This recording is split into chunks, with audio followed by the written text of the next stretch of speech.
Good morning, everyone. Honorable members of Youth Parliament, distinguished guests, mentors, passionate young leaders, and to all of the students who we have here today, a warm welcome to the 18th Youth Parliament debate. It is both an honor and privilege to stand before you today as we officially open this forum of dynamic discourse, fresh perspectives, and democratic engagement. For the past 17 editions, the Youth Parliament has served as a powerful platform for young people to voice their concerns, propose solutions, and engage with issues that shape our society.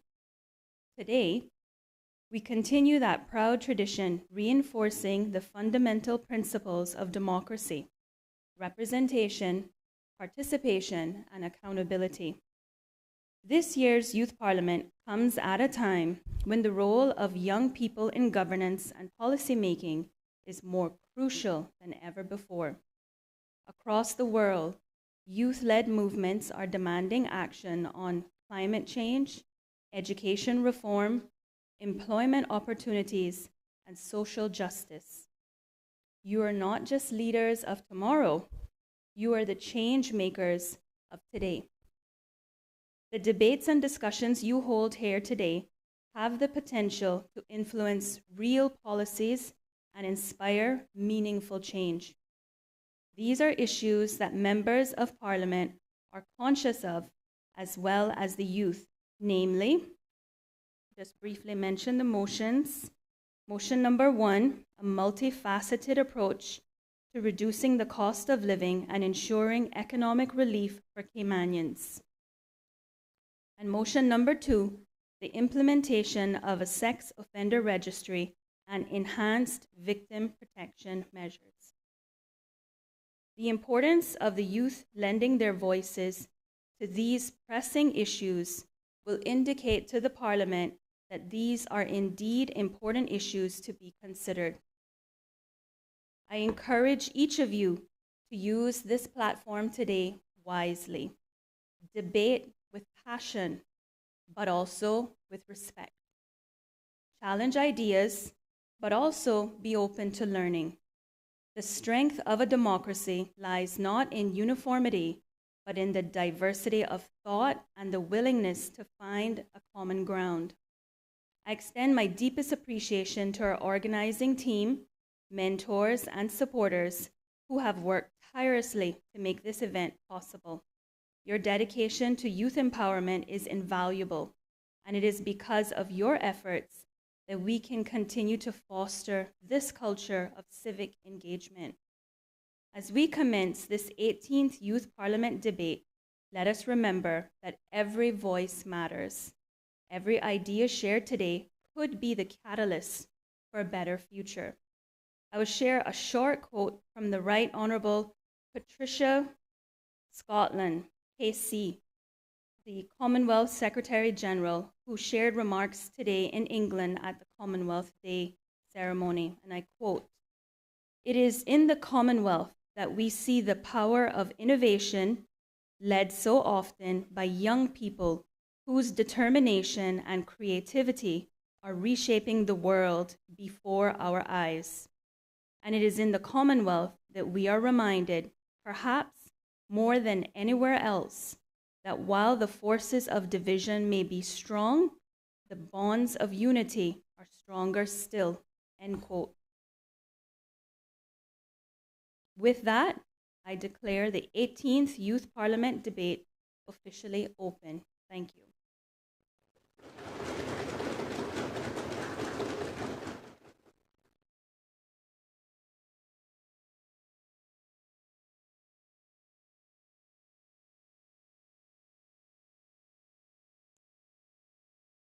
Good morning, youth parliamentarians, mentors, observers, parents, proud parents, I'm sure.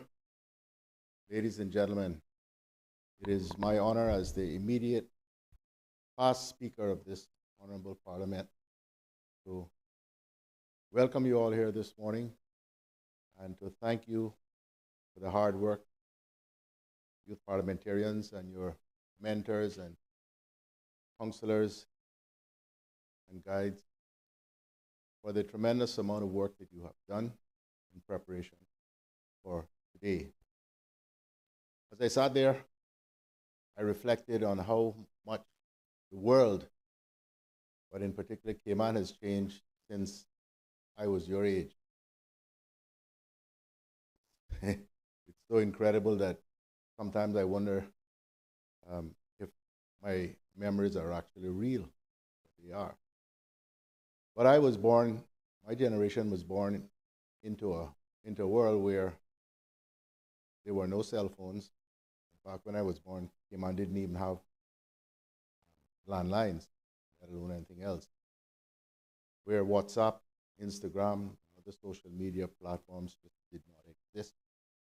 Where by and large, children and young people were supposed to be seen but not heard, and where the voices of young people were largely absent from social commentary.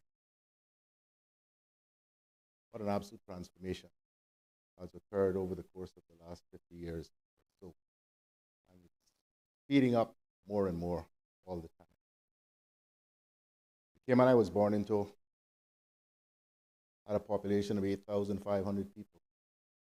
We are now pushing 90,000. Absolutely amazing. Yes, I hear the clamor sometime about pace of development and all of the bad things that are associated therewith. But believe you me, the opportunities you young people have now, we could not even dream about when I was your age. It is absolutely wonderful that this youth parliament, not this one, but I mean the concept of youth parliament, has developed and continues to evolve and grow from strength to strength across the Commonwealth, because it affords young people the opportunity to learn about democracy, learn about the way parliaments operate, learn about politics. Because my generation, we had to figure it out. When I was first elected almost 25 years ago,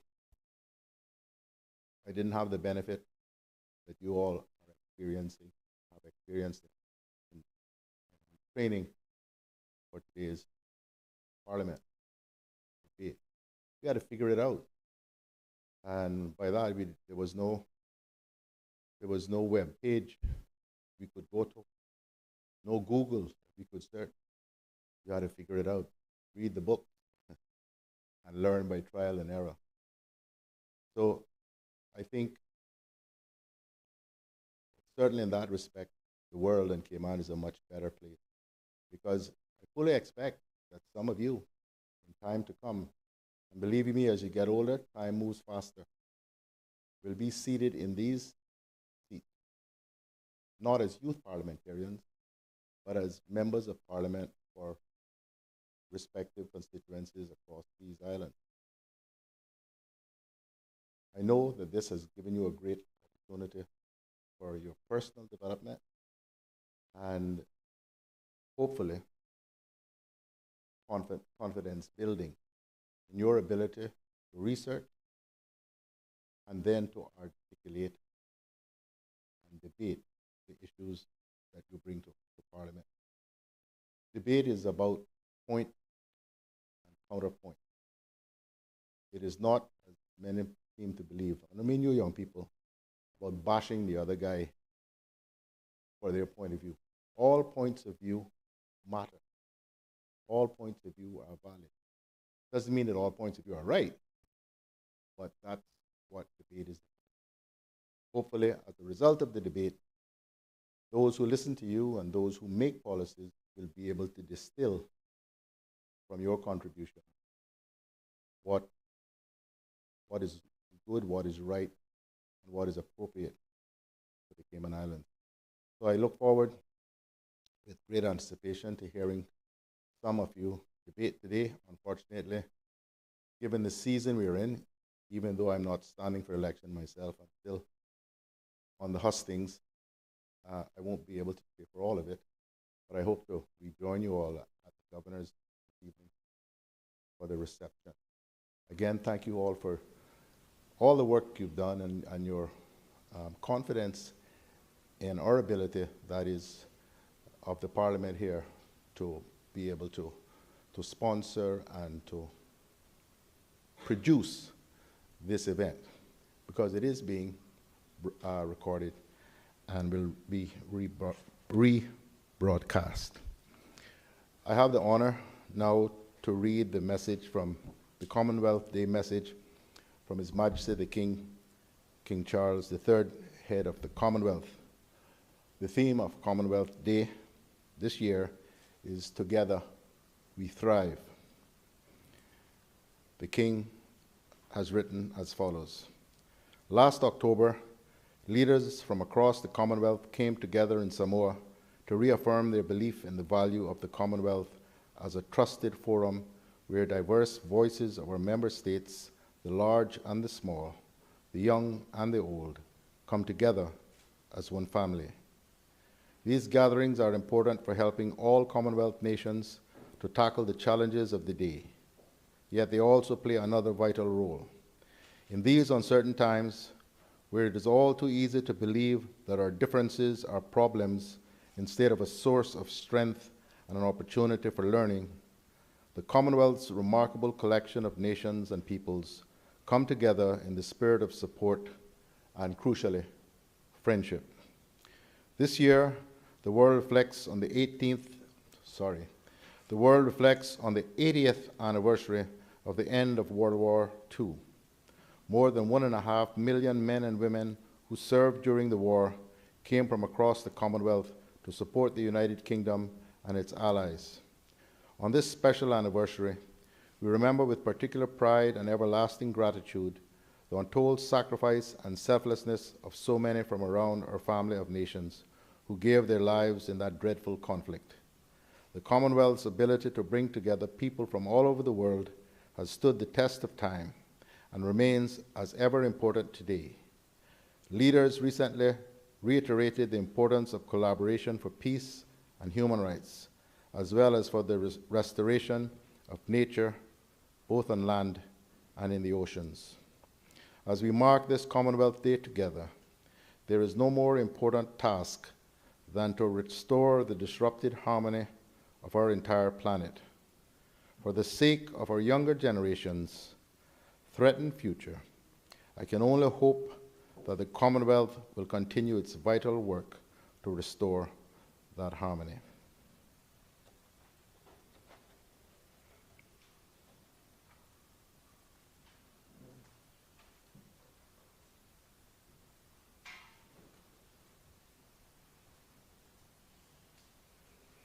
Good morning.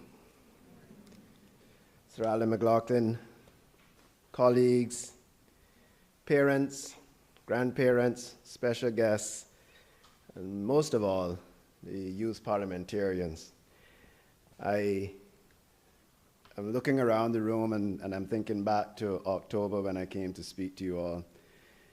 It's just impressive to see you now in your roles. I can see the confidence and I can see the maturity that you guys have built over the last few months. I know it's a lot of hard work. You've been in here in evenings where you could be doing so much more, but I know that when you're through here today, the sense of accomplishment that you will feel and the pride that you will feel from your parents, from your friends and your colleagues in school will make it all worthwhile.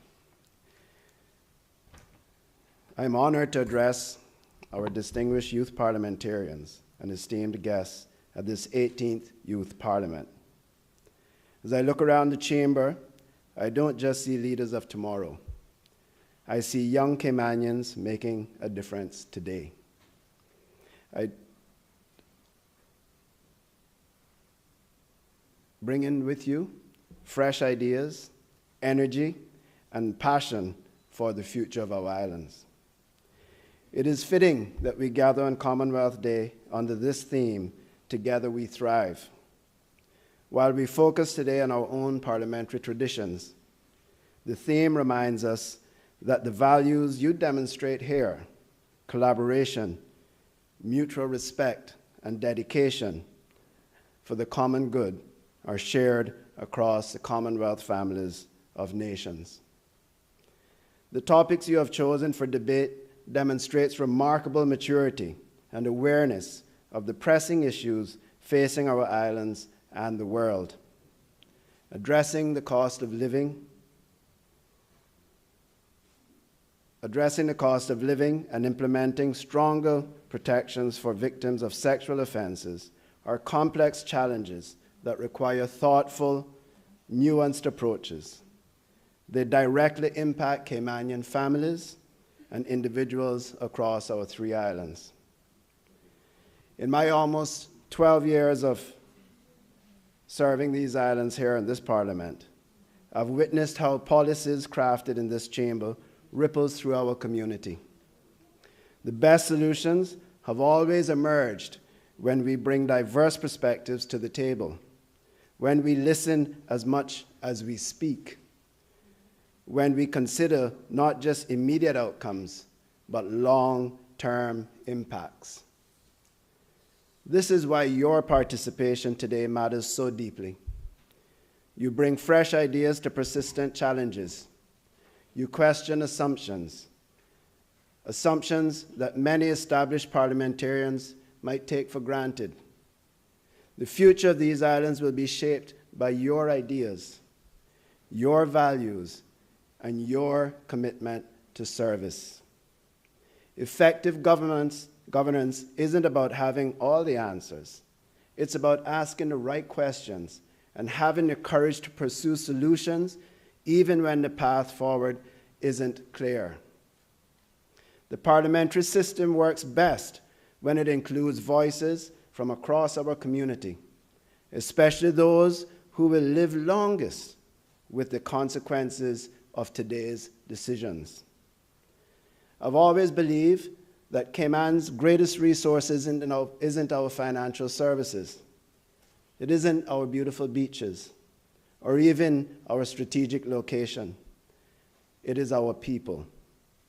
And as young people, you are the inheritors of our traditions and the architects of our future. You possess the unique ability to blend respect for our heritage with a bold vision for innovation. When you speak in this chamber today, know that your voice matters not because of your age, but because of your love for our islands and your vision for a better Cayman. The debates you engage in aren't simply academic exercises. They are meaningful contributions to our national dialogue.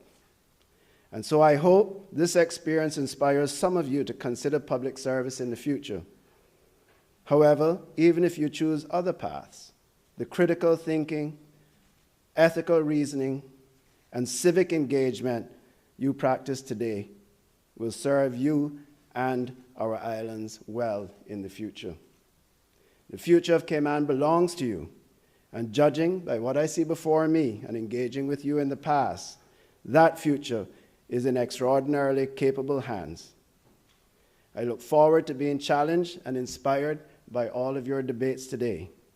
And now it just leaves for me to say thank you, and may God bless these 3 Cayman Islands.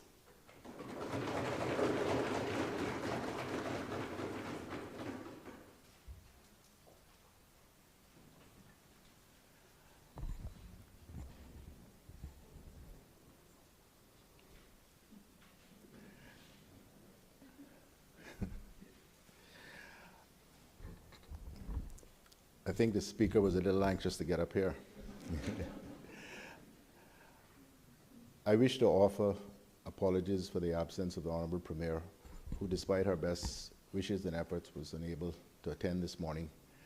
But she wishes you all the very best in your debate and expects another very successful Youth Parliament.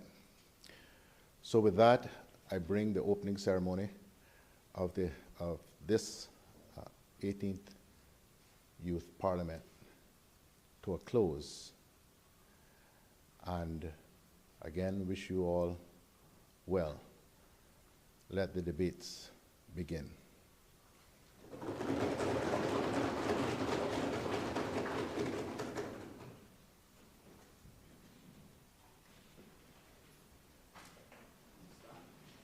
Mr. Speaker, all rise.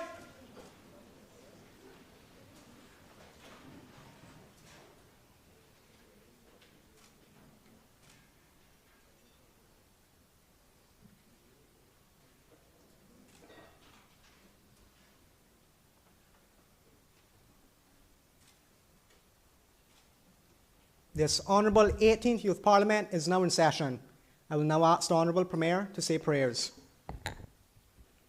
Almighty God, from whom all wisdom and power are derived, we beseech thee so to direct and prosper the deliberations of the Parliament now assembled, that all things may be ordered upon the best and surest foundation for the glory of thy name and for the safety, honour, and welfare of the people of these islands.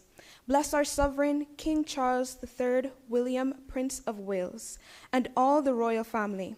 Give grace to all who exercise authority in our Commonwealth, that peace and happiness, truth and justice, religion and piety may be established among us. Especially we pray for the Governor of our islands, the Premier, the Speaker of the Parliament, the Leader of the Opposition, Ministers of the Cabinet, ex officio members, members of the Parliament, the Chief Justice, and members of the Judiciary, that we may be enabled faithfully to perform the responsible duties of our high office. All this we ask for thy great name's sake. Let us say the Lord's Prayer together. Our Father, who art in heaven, hallowed be thy name. Thy kingdom come, thy will be done on earth as it is in heaven. Give us this day our daily bread, and forgive us our trespasses, as we forgive those who trespass against us. Lead us not into temptation, but deliver us from evil. For thine is the kingdom, the power, and the glory, forever and ever. Amen. The Lord bless us and keep us. The Lord make his face shine upon us, and be gracious unto us. The Lord lift up the light of his countenance upon us, and give us peace, now and always. Amen. Please be seated.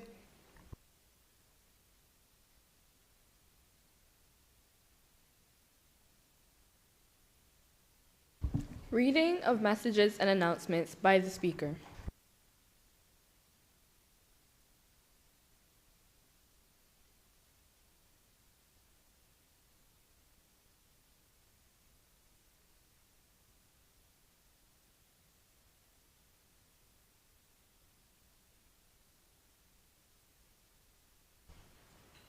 Good morning, fellow colleagues. The Acting Governor, the Honourable Franz Manderson, Honourable Members of Parliament, parents, guardians, teachers, staff members, and students from private and government schools, and present guests. Welcome to the 18th Youth Parliament debate. I am extremely honoured to be standing here in this Honourable House of Parliament as a young patriotic Caymanian and the Speaker of this year's Youth Parliament. One resilient common future, together we thrive, is a wonderful and important theme that emphasizes the persistent spirit within our Commonwealth family.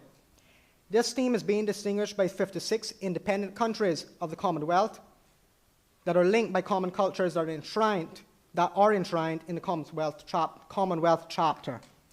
Planted in the foundations of family, togetherness, and stability, the theme indicates the significance of encouraging powerful and associated communities that advocate and empower their members, which permits important progress. On this wonderful day, March 10th, 2025, two motions will be debated. The Youth Parliament government will be addressing an issue that is talked about often: implementation of a sex offender registry and enhanced victim protection measures. The result of this motion would be the establishment of a public sex offender registry in the Cayman Islands to ensure the safety, dignity, and well-being of all residents of the Cayman Islands, which includes the safeguarding of our communities from the disastrous impacts of sexual crimes. On the other side of this Honourable House, the Opposition's motion aims to touch base on an issue that affects all of us daily. The motion asks for a multifaceted approach to reducing the cost of living and ensuring economic relief for Caymanians. The motion addresses the severe cost of living crisis with rising housing expenses and healthcare costs that place significant financial pressure on Caymanian families. The opposition wants the government to consider the introduction of a housing affordability program, which would include incentives for affordable housing and rent stabilization. Our youth parliamentarians have had deep discussions about the motions that are being debated today in the last couple of months in their meetings, and as I stated earlier, they are both very topical issues. As the upcoming election is coming up, I would like to encourage our current members of parliament who are seeking re-election and those who intend to run as a political candidate to be elected as a member of parliament to take notes about these issues at today's proceedings. Before I end my speech, I would like to take this time to remember our late friend and colleague Tyler, who served as the clerk in last year's youth parliament. Tyler was an exceptional individual who brought light to all of our meetings for youth parliament. We miss her dearly, and she will forever have a special place in our hearts. Sleep in peace to the best clerk of youth parliament. As a second-time youth parliamentarian, I would like to commend every youth parliamentarian from both sides for the commitment and amazing work that you have done over the past couple of months to prepare for the debate. I would like to fully encourage all of our elected members of parliament and the wonderful people of our beloved Cayman Islands to tune in to our soon-to-be leaders. Have fun. Thank you. God bless.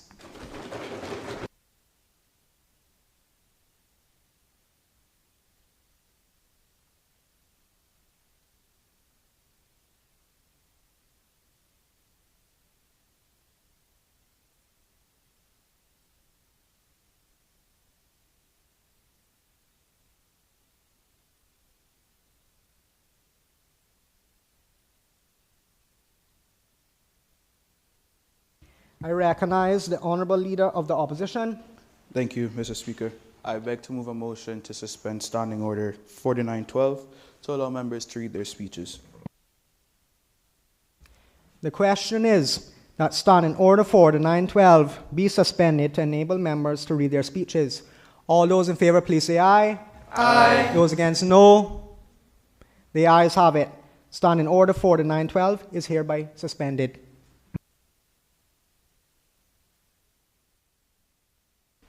Other business. Private members' motion.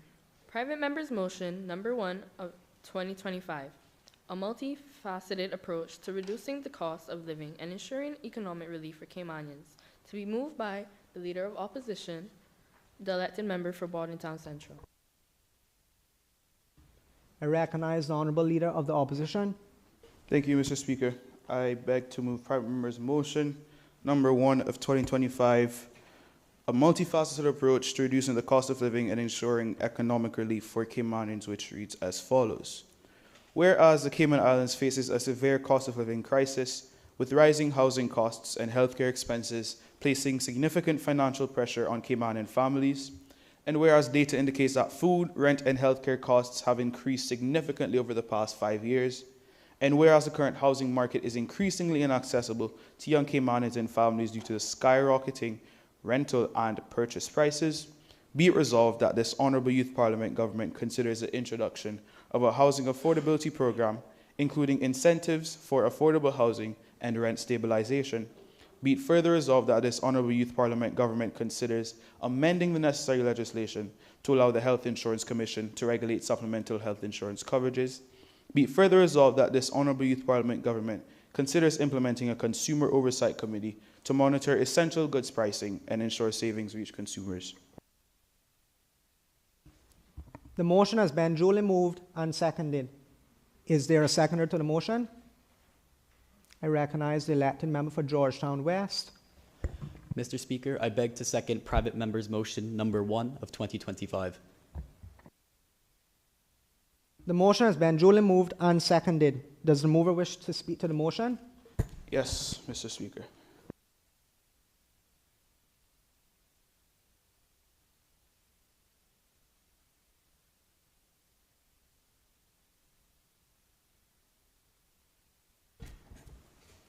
Now, Mr. Speaker, since all the formalities are aside, class is now in session. And today, we are here to grade the government's performance on the most critical subjects of national survival: economics, social studies, home economics, and health science. Spoiler alert, they're all failing. And it's Caymanians, the hardworking people of this country, that are paying the price. Mr. Speaker, imagine a student who has been failing every test for 4 consecutive years. That student keeps making the same excuses, promising to study harder, but never actually doing the work. That student, Mr. Speaker, is the government when it comes to addressing the cost of living crisis. Economics, they failed. The price of food, rent, and healthcare is rising faster than wages. Social studies, they failed. Young Caymanians cannot afford homes, yet multi-million-dollar condos go up daily. Home economics, they failed. No rent control, no housing strategies, and no plan. Health science, they failed. People pay sky-high premiums for insurance that can barely cover a Band-Aid. Mr. Speaker, if this were an exam, the government wouldn't just fail, they would be expelled. Now, Mr. Speaker, our motion is a blueprint for getting Caymanians the help they desperately need. We're demanding real solutions, not empty promises. Mr. Speaker, as my good friend Rosie from Kingston would say, we need justice. Justice for our healthcare insurance, because medical care should not depend on the size of your paycheck.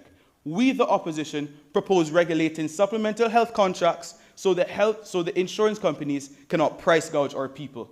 The Health Insurance Commission must be empowered to protect our consumers and not just to regulate the basic plan. We need justice. Justice for housing, because a stable home is not an ask, it's a demand. The National Housing Development Trust is moving at the speed of a turtle on vacation. Mr. Speaker, 7 homes a year for 22 years? That is absolutely ridiculous. We demand robust housing programs that offer incentives to developers to build affordable homes for young Caymanians and regulate rent prices to allow people to live in Cayman comfortably. We need justice. Justice for consumer protection, because no one should have to skip meals just to pay their bills. We propose a consumer oversight committee to monitor price gouging and to ensure savings actually reach the people. Now, Mr. Speaker, consumer protection has been on the table for 14 years, and every administration has ignored it. Ring-a-ding-a-ling, school bell a ring, knife and fork, but guess what? There's no dumpling. Mr. Speaker, speaking of old tunes, let's turn to history class and give the government, because they need a refresher. In 2010, the Law Reform Commission called for consumer protection legislation. What did the government do? Nothing. In 2015, they were reminded again. What did they do? Nothing. In 2017, they finally decided to pull together a draft bill.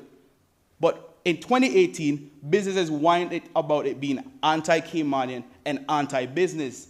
The government dropped the bill. And in 2023, the opposition tried to table it. But guess what? The government made us withdraw it because it was a lack of support, because they would look bad. Now, Mr. Speaker, how long must Caymanians wait for the government to do their jobs? 14 years, 4 administrations, and still nothing? As again, it's like a student copying the same wrong answers on every test, but expecting a different result. But guess what, Mr. Speaker? The results are in, and this government gets a big fat F. The opposition, however, is here to rewrite the syllabus. Caymanians deserve better, and with this motion, we are fighting to make things better. Now, Mr. Speaker, let's turn to Math 101, where this lesson today is called The Great Egg Robbery. Now, we all know the nursery rhyme, Old MacDonald had a farm, E-I-E-I-O. But, Mr. Speaker, it seems like Old MacDonald has been running more of a price gouging scheme than a farm. Let's look at the math.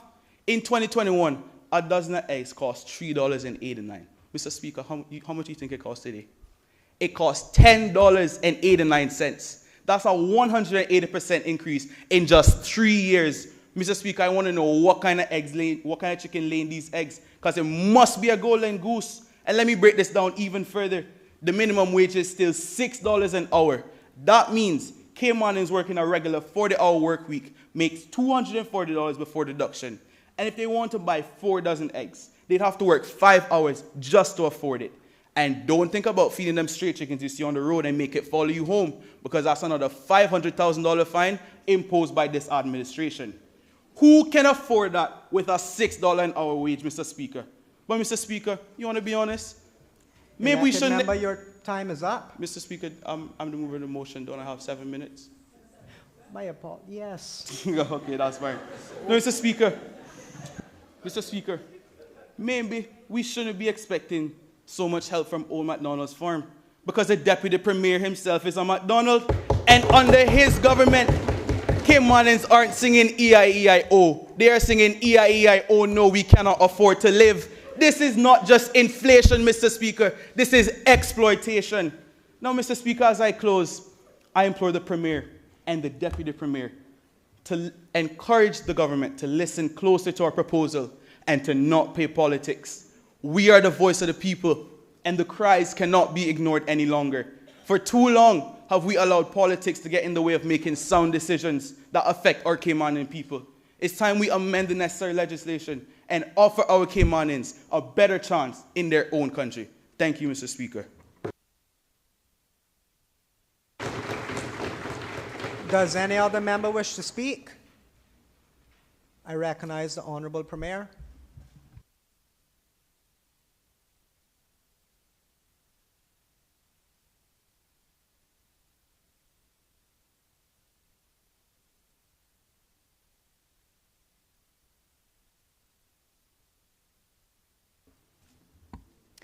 Thank you, Mr. Speaker. Mr. Speaker, as the Premier of our beloved Cayman Islands, let me make one thing abundantly clear from the start. This government, my government, does not gamble with the future of the Cayman Islands. Today, as we begin this debate, we stand at a crossroads. One path leads to measured, sustainable progress, a future built on strong politics, steady leadership, and real solutions that stand the test of time.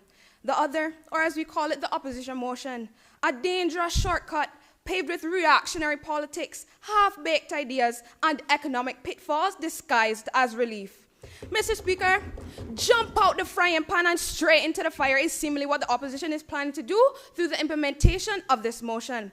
Not only will they get burnt, Mr. Speaker, but they'll bring the rest of the Cayman Islands economy with them, and I refuse to let this happen.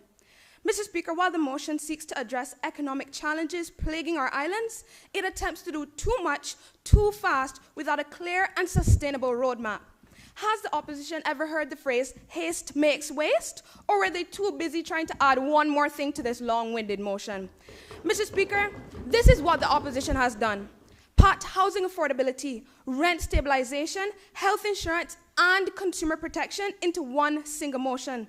Mr. Speaker, to me, this sounds like an overcrowded bus with 4 flat tires. It's not going nowhere. Each of these issues is complex and requires careful planning, not hasty intervention. Rushing to implement broad policies without assessing their long-term consequences could lead to more harm than good. Mr. Speaker, take housing affordability, for example. The motion suggests the introduction of a new housing affordability program, but fails to acknowledge that we already have the Affording Houseable Initiative under the National Housing Development Trust.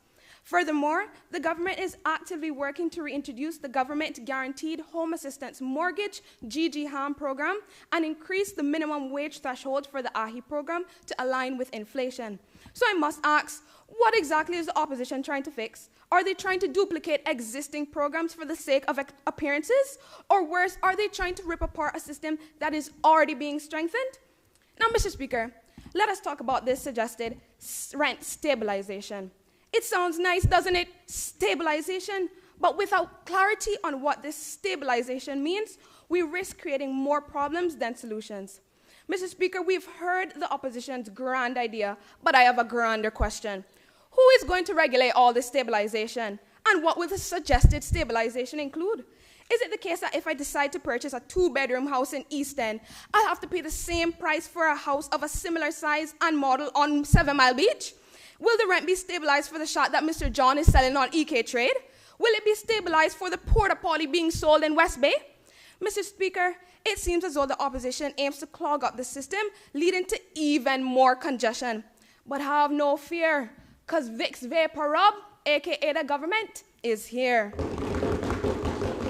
Mr. Speaker, policies must be fair and sustainable. Rather than increasing government overreach, we must focus on solutions that empower our people. One such solution is investing in agriculture as a means of reducing food costs and strengthening our economy. For too long, we have depended heavily on food imports, leaving our people at the mercy of global markets and rising shipping costs.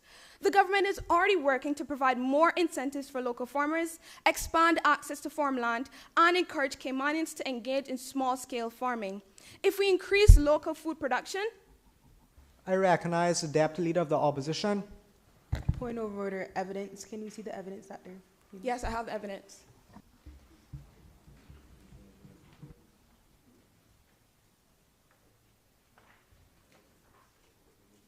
You're welcome.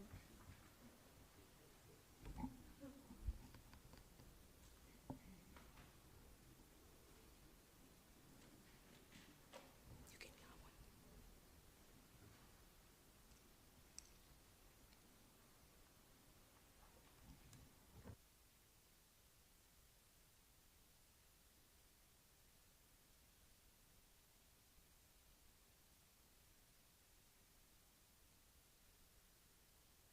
Please continue, Honourable Premier.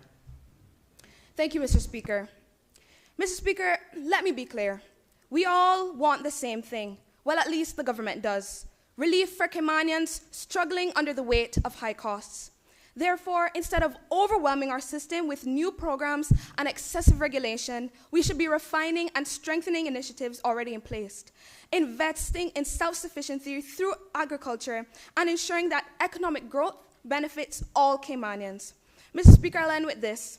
The opposition needs to wake up and smell the roses, because right now they are sleepwalking into an economic disaster. Mr. Speaker, if this motion passes, Caymanians will not get relief, they will get a headache. So to all members of this honourable House, we have a choice today. We can follow the opposition down a reckless path, or we can stand firm. We can fall for the illusion of quick fixes, or we can lead with wisdom. But we, the government, will not allow the opposition to scatter roses over our economy once the damage is done. If we as a parliament are truly committed to securing a prosperous future for Caymanians, the answer lies not in more government control. Honourable Premier, your time is up. May I have 30 seconds, please? Yes, you may. Thank you. But let us empower our people with sustainable, innovative economic policies that foster growth, opportunity, and long-term financial security. Mr. Speaker, as the good book says, he that hath an ear to hear, let him hear. Thank you. Does any other member wish to speak? I recognize the elected member for Georgetown South.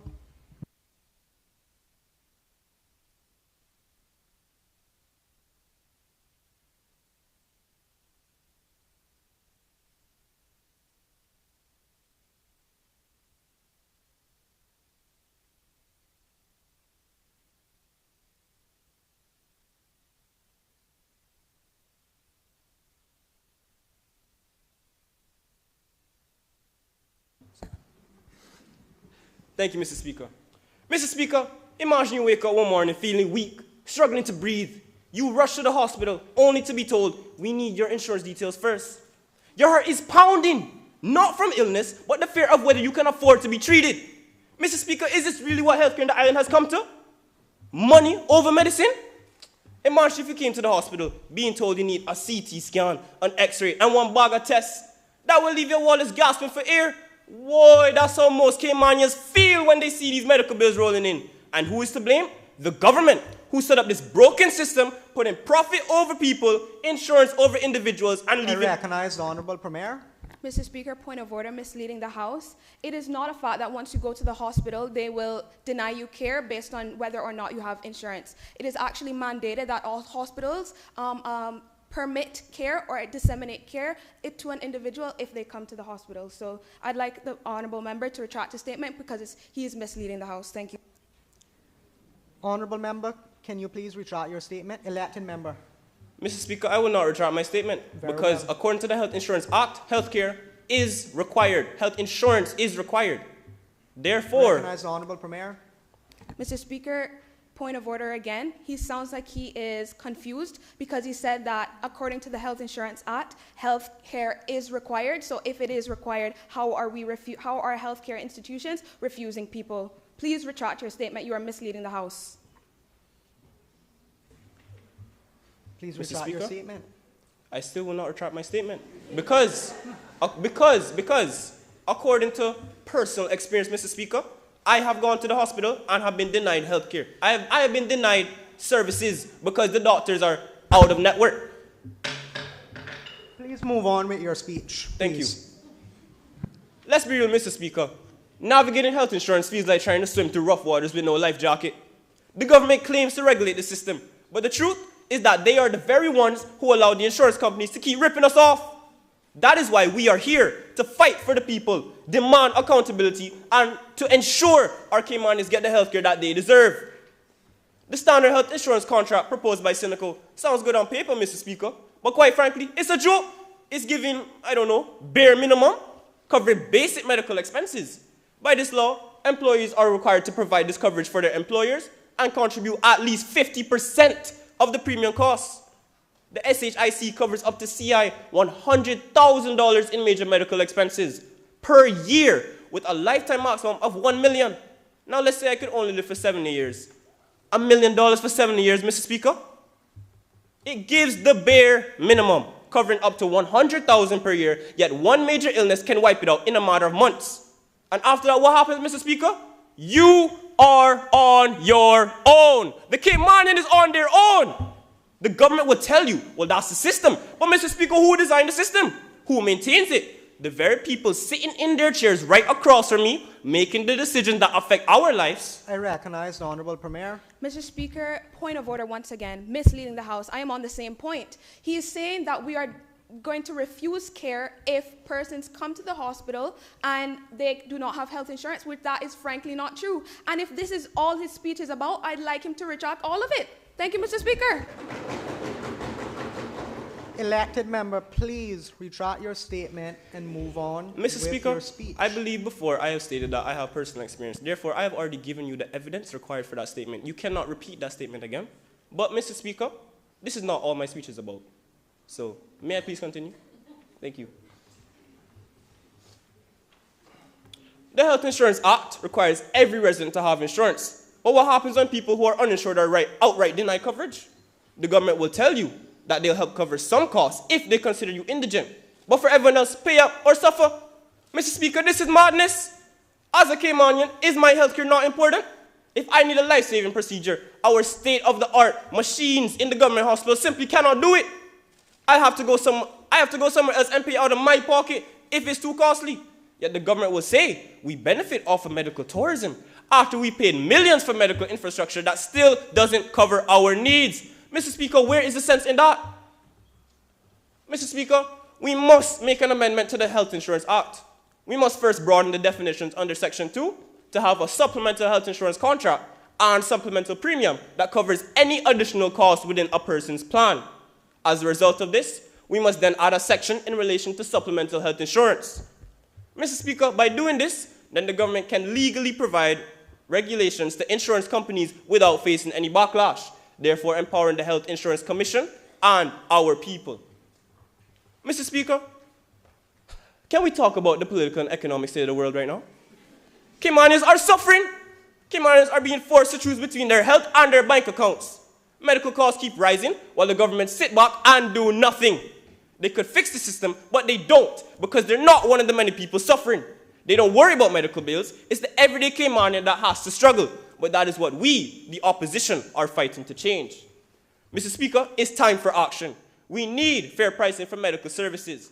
We need to truly consider making an amendment to this excellent Health Insurance Act and provide real support for Caymanians in need.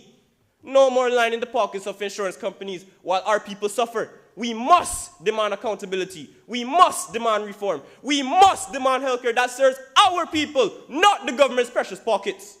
Caymanians, wake up. You cannot sit back and allow this government to keep failing us. It's time to stand up, speak out, and demand the healthcare that you and that we all deserve. Your healthcare is not a luxury. It's a right. Thank you, Mr. Speaker. Does any other member wish to speak? I recognize the Honourable Minister for Sustainability and Climate Resiliency.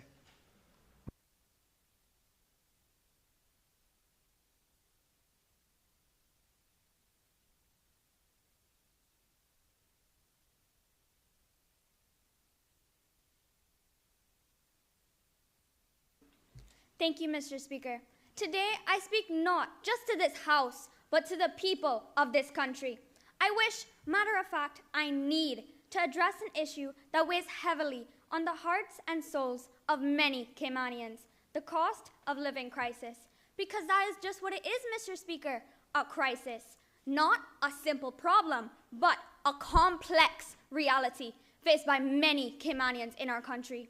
It is the young Caymanian struggling to afford a home, the single mother choosing between rent and groceries, the elderly deciding whether they can afford medical care.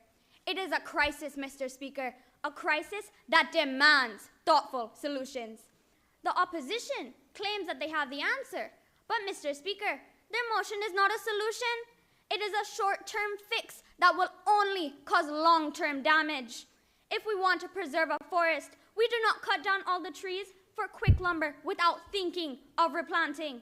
If we destroy the roots of sustainability in the name of immediate relief, we leave our people exposed to even greater instability in the future.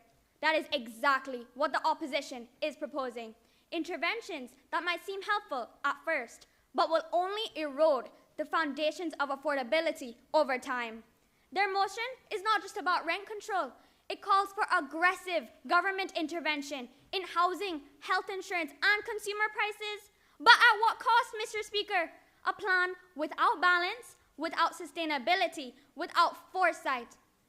I recognize the Honourable Leader of the Opposition. Mr. Speaker, point of order, misleading the House. The opposition is not proposing aggressive government intervention. We're just seeking to hold the government accountable as we are constitutionally bound to do, and offer them some solutions if they'd allow us to finish our speeches, and they will have to enact the laws because they are the majority, so they can automatically pass these laws. So I'd like the opposition member, the government minister, to please retract her statement.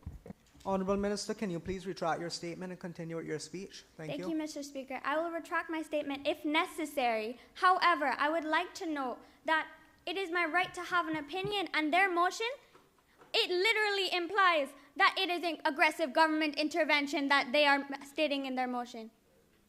Recognize the Honourable Leader of the Opposition. Mr. Speaker, once again, misleading the House, can you please ask the member to retract her statement? We're not asking for aggressive government intervention. Honourable Mr. Speaker, I already said that I retracted my statement, so I don't understand why the Honourable Opposition Leader is trying to ask that. I recognize the elected member for Georgetown South. Mr. Speaker, the Honourable Leader of the Opposition has asked that the Minister retract their statement, yet they're still repeating the same thing. So may you please ask the Minister to continue with their speech? Thank you. Please continue with your speech, Honourable Minister. Thank you very much. Thank you, Mr. Speaker. A plan without balance, without sustainability, without foresight is not a safety net, Mr. Speaker. It is an ecological disaster waiting to happen. Mr. Speaker, what the opposition fails to recognize is that we already have effective housing affordability programs in place. The Honourable Premier herself has already elaborated on these initiatives, which provide meaningful support to our people. I recognize the Deputy Leader of the Opposition. Mr. Speaker, point of elucidation. Do you give way? I give way, Mr. Speaker. Mr. Speaker, is this Honourable Minister aware that these homes that are being built that are affordable are not insulated and are still very costly because of the utility bills? Mr. Speaker, Madam Premier. Recognize the Honourable Premier. Point of order, Mr. Speaker. Evidence. We had a consultation with the past minister. Thank you. Honourable Premier. Mr. Speaker, I'd like to say I'd like to see physical evidence of these homes not having insulation, as she has suggested. Please continue your speech, Honourable Minister. Thank you, Mr. Speaker. The Honourable Premier has already elaborated on these initiatives, which provide meaningful support to our people. Just as in sustainability, we don't tear down sturdy homes after a hurricane, but reinforce them to withstand future storms. We should not reinvent the wheel when it comes to housing. Instead, we will refine and strengthen our existing programs to ensure that they continue to meet the needs of our growing community in a sustainable and effective way. Rent control. I recognize the elected member for Georgetown West. Mr. Speaker, point of elucidation. Do you give way? I give way. Mr. Speaker, the honourable member is going on about how, for example, our housing affordability program is unsustainable. Could the member please elaborate onto why that is? The rent affordability programs are it's not rent affordability. I'm talking about housing affordability programs.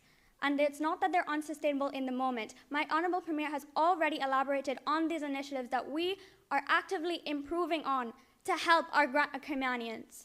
May I continue with my speech, Mr. Speaker? Yes, you may. Thank you. Rent control policies may seem like a quick fix, but time and time again, Mr. Speaker, in regions over, they have led to unintended consequences. Take San Francisco, for example. They saw housing shortages, while Stockholm faced decade-long waiting lists, and both saw rising prices. Rather than adopting another failed approach, we should continue strengthening our housing programs that we already have to ensure long-term affordability and stability for our Caymanians. Mr. Speaker, this is not speculation. This is history repeating itself in city after city. To quote Albert Einstein, only a madman does the same thing over and over again and expects different results. Rent control might lower rent for a few in the short term, but it chokes supply, discourages investment, and drives prices higher for everyone else.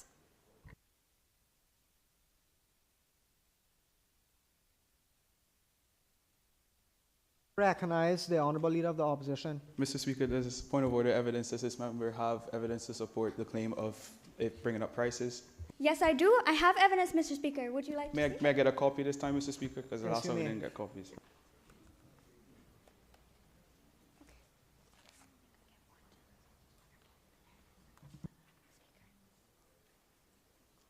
I have more evidence if needed.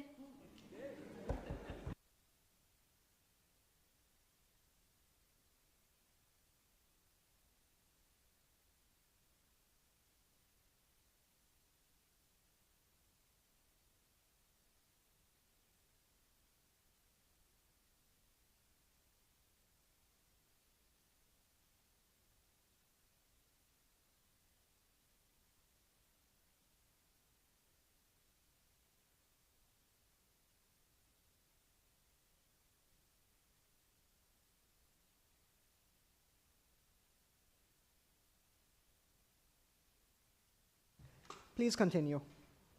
Thank you, Mr. Speaker. The opposition might argue that our plans are too long-term and that families need help now. And we agree, Caymanians need relief now, and we hear you. That is why we are already implementing immediate relief measures without distorting the economy. Mr. Speaker, if you saw a mangrove forest was eroding, would you tear it down instead of restoring its roots? No, that is what the opposition's plan is. I recognize the Honourable Leader of the Mr. Opposition. Speaker, point of elucidation. Do you give way? I give way. So, Mr. Speaker, I have one question for the Honourable Minister. So, you're saying that the rent control will have some negative implications. So, are we saying that somebody should be paying $3,000 to live in a catch-up one-bedroom apartment in Windsor Park?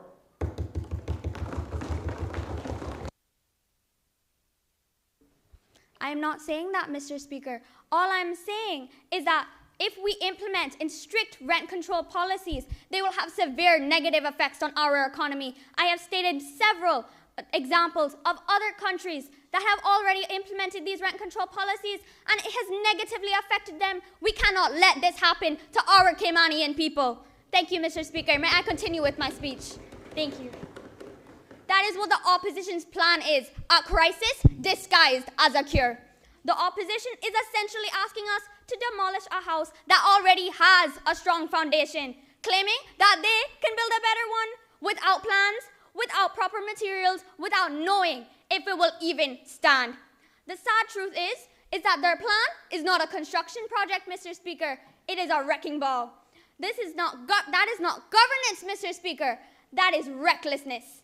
This government stands for a smarter, sustainable, and responsible approach to affordability, one that ensures Cayman remains a place where we are proud to call home. Thank you, Mr. Speaker.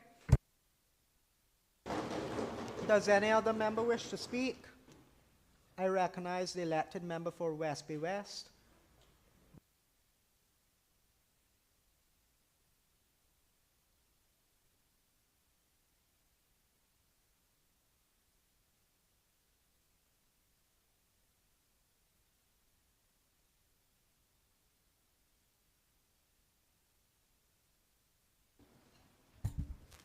Thank you, Mr. Speaker.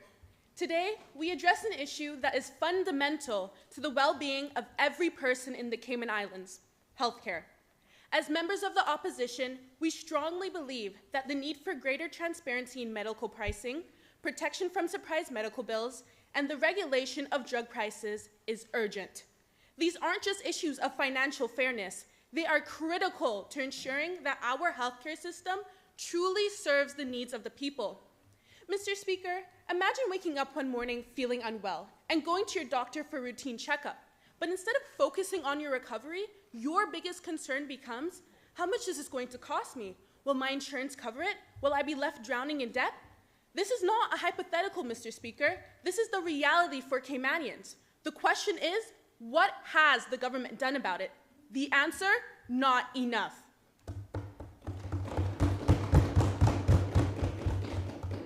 At the core of this issue lies the lack of price transparency in our healthcare system. A 2019 report by the Cayman Islands Insurance Association exposed the absence of standardized billing practices among healthcare providers. What did the government do? Nothing. The price of an MRI scan swings from one hospital to another like it's some sort of ping pong game, and medications like insulin cost between 68 to 88 KYD per vial, significantly higher than in countries like Canada, where it averages around 25.6 KYD per vial. But when we ask why, all we get is silence.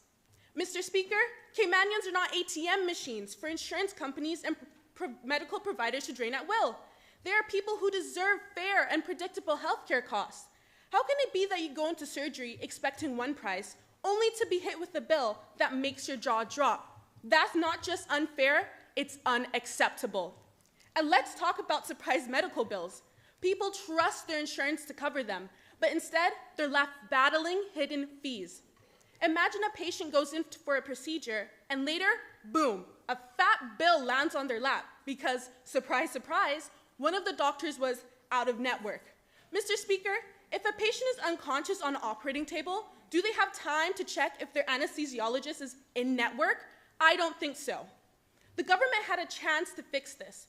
They passed a Health Insurance Commission Act to regulate the insurance industry and protect patients. Sounds good, right? Well, Mr. Speaker, sounds don't pay bills. This act has failed to ensure price transparency, fair regulation, and accountability. In 2021, Cayman Compass highlighted that health insurers reported profits of $12.6 million after underwriting expenses of $222.8 million. This act has not stopped insurers from squeezing every last cent out of Caymanians, while providers charge whatever they please with zero consistency. And yet, the government sits back and watches. Mr. Speaker, enough is enough. It is time for real reform.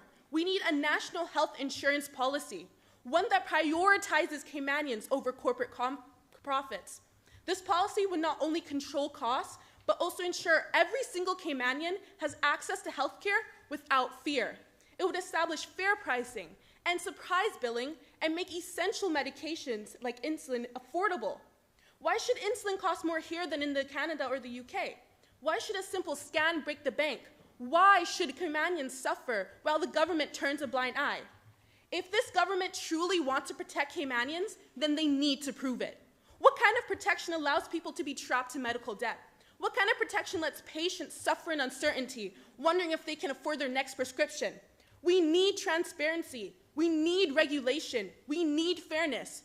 And mostly, we need leadership that actually fights for the people of the Cayman Islands. Once again, Mr. Speaker, at the end of the day, healthcare is not a luxury. I recognize the Honourable Minister for Sustainability and Climate Resiliency. Mr. Speaker, point of elucidation. Do you give way? I do. Mr. Speaker, is the opposition member implying that this rise in medical prices is the government's fault? Because I would like to state that the rise in consumer prices and medical prices is because we depend heavily on imported goods from the global market. And that rise in prices is caused by that heavy dependence. It's not the government's fault. Mr. Speaker, nowhere in my speech did I say I was blaming the government for the high prices. As I was saying, we need fair price transparency. The government needs to tell the people why these prices are so high. May I continue?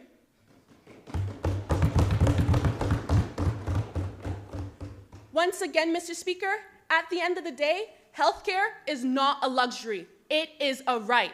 Thank you. Does any other member wish to speak? I recognize the Honorable Deputy Governor.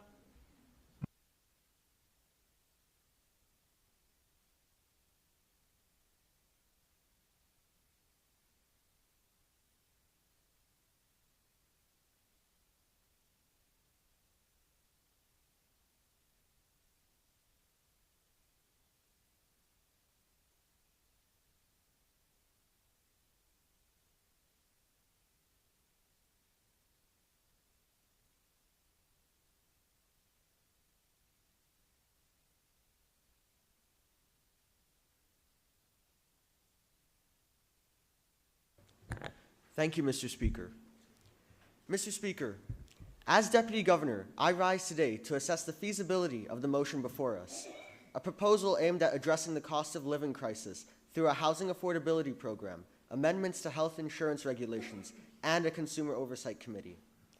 While the intentions behind this motion may seem well-meaning, it's crucial that we ask ourselves whether these proposals are truly the best way forward, or if they are simply an attempt to create solutions where existing programs already exist. Rather than adding new cogs to the system, we should carefully consider whether enhancing the efforts already in place might be a more effective solution. Mr. Speaker, I have reservations regarding this motion.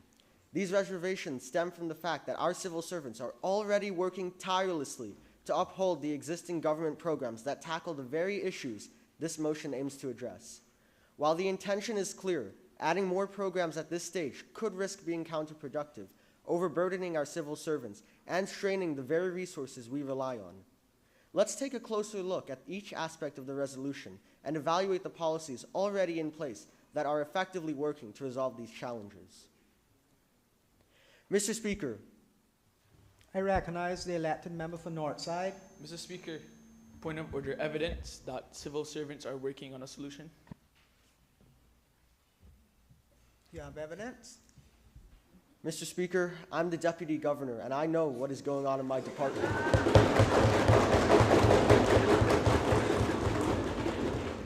Very well, please continue with your speech. Thank you, Mr. Speaker. Mr. Speaker, the first program this motion calls for is a housing affordability program.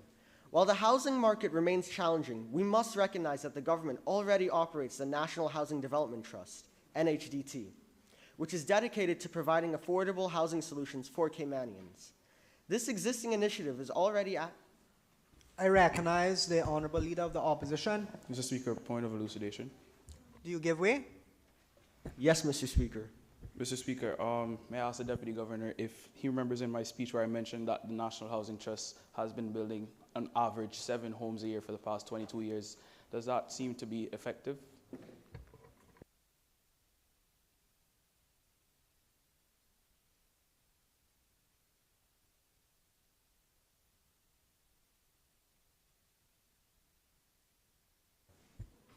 Mr. Speaker, we in the civil service intend to improve on our current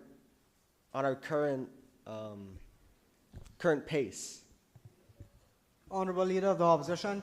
Mr. Speaker, I'm sick and tired of hearing about improving. We need to see some action. So may I ask the Honorable DG to continue his speech, please?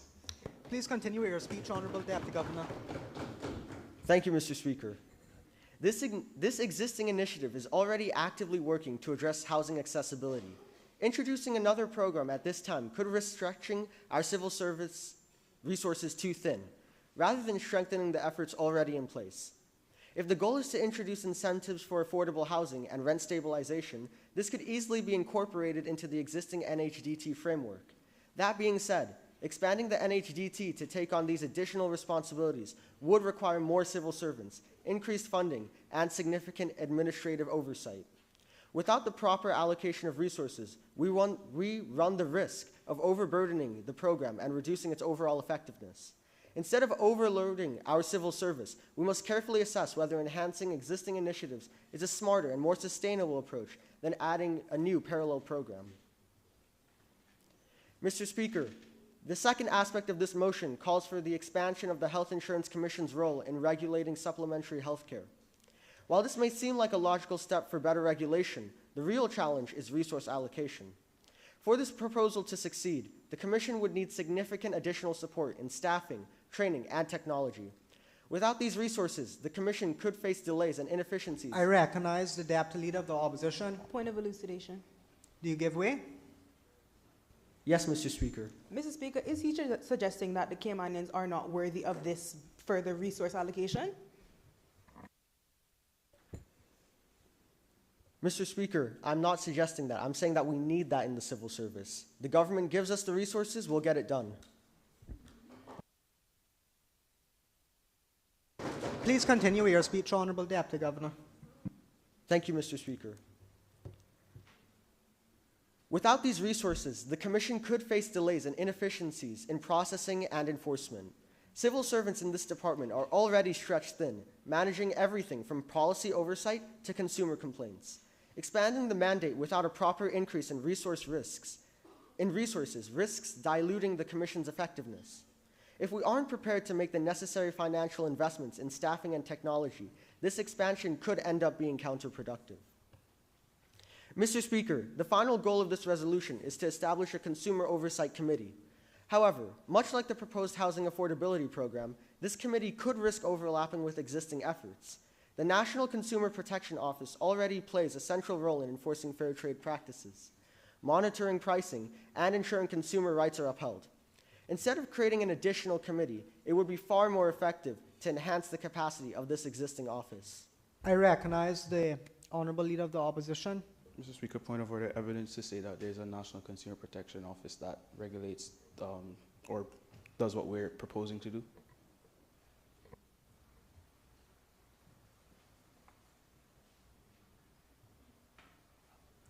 Just to add on, because while we were preparing our motion, we searched high, low, wide, and spoke with different stakeholders, different government authorities, and we haven't found any consumer other than off-reg, which only regulates utilities.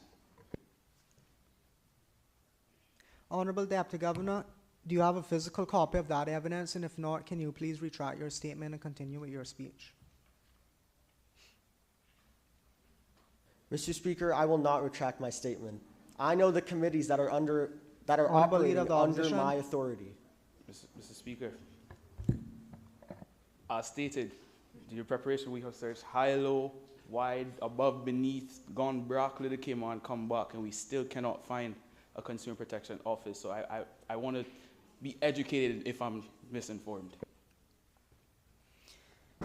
Honourable Deputy Governor, please retract your statement, sir, and continue Mr. with your Speaker, speech. if the honourable member of the opposition wishes to learn more about the services the civil service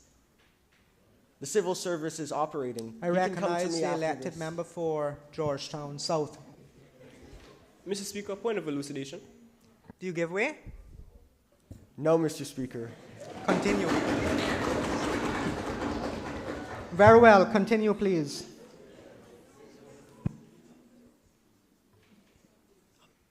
I recognize the elected member for Northside. Mr. Speaker, point of order, misleading the House. How is his words more effective than a piece of paper with evidence on them?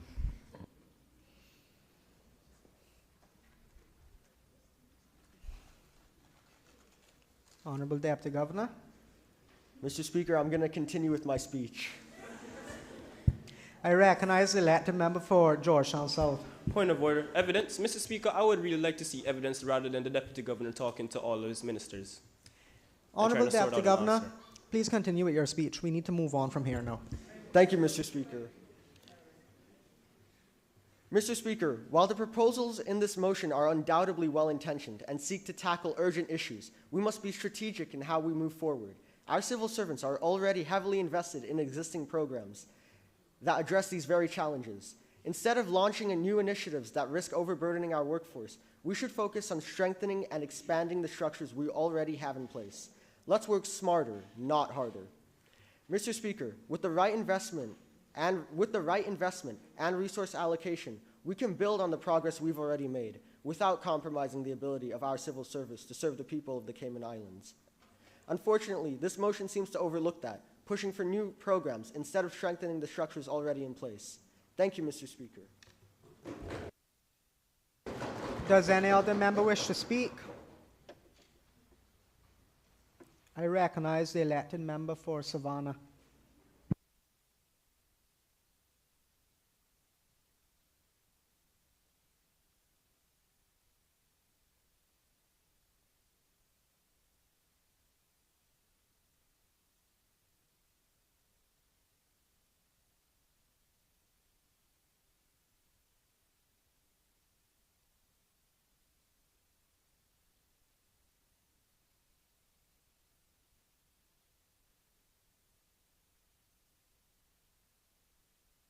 Thank you, Mr. Speaker. Honorable Speaker, I stand to inform the House of an issue that affects each and every one of us in Cayman: the right to safe, reliable, and effective health care. Mr. Speaker, when you hear the phrase consumer protection, it tends to make you think of protecting fair and reasonable business practices, fraud prevention, and control over the quality of goods and services that enter our islands. But did you know, Mr. Speaker, that consumer protection also applies to healthcare? And it is not just about making sure that equipment works, but also ensuring that consumers have the access to the equipment they need. Sadly, in this regard, our system is failing. Our healthcare system is the backbone of our society. It is where we turn in our most vulnerable moments, hoping that the doctors, nurses, and institutions responsible for taking care of us when we are sick possess the equipment they require to do so. But that hope is threatened when medical equipment, the very devices used to diagnose, treat, and save our lives, is mishandled, outdated, neglected, or quite simply not available. This is not merely an issue of healthcare policy. It is a consumer protection problem. Why? Because the health insurance law and regulations, which came into effect in 1998, mandate that every person in these islands must have health insurance. This means, in turn, that they must... I recognize the Honourable Minister for Sustainability and Climate Resiliency. Point of order, evidence, Mr. Speaker. I want evidence for the fact that our medical services aren't actively improving on their healthcare systems. As stated in the last sentence, before the sentence that this opposition member is continuing on. Honourable Minister, can you repeat again, please? Want to be clear. Can I get evidence for the act that the opposition member is speaking on, please? So that would be point of order, okay. Do you have...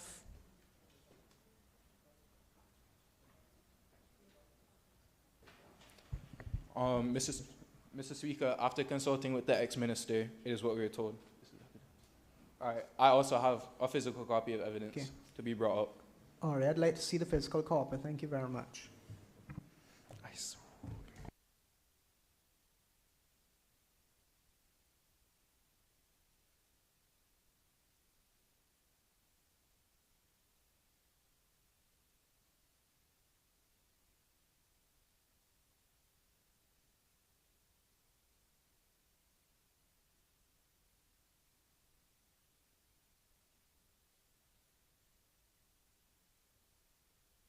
I recognize the Honourable Premier. Mr. Speaker, can I also have a copy of the evidence, please?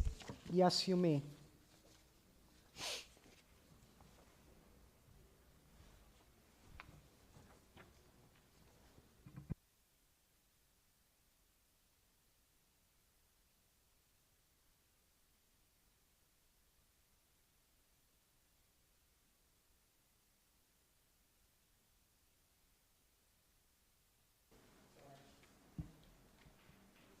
Mr. Speaker, may I continue my speech?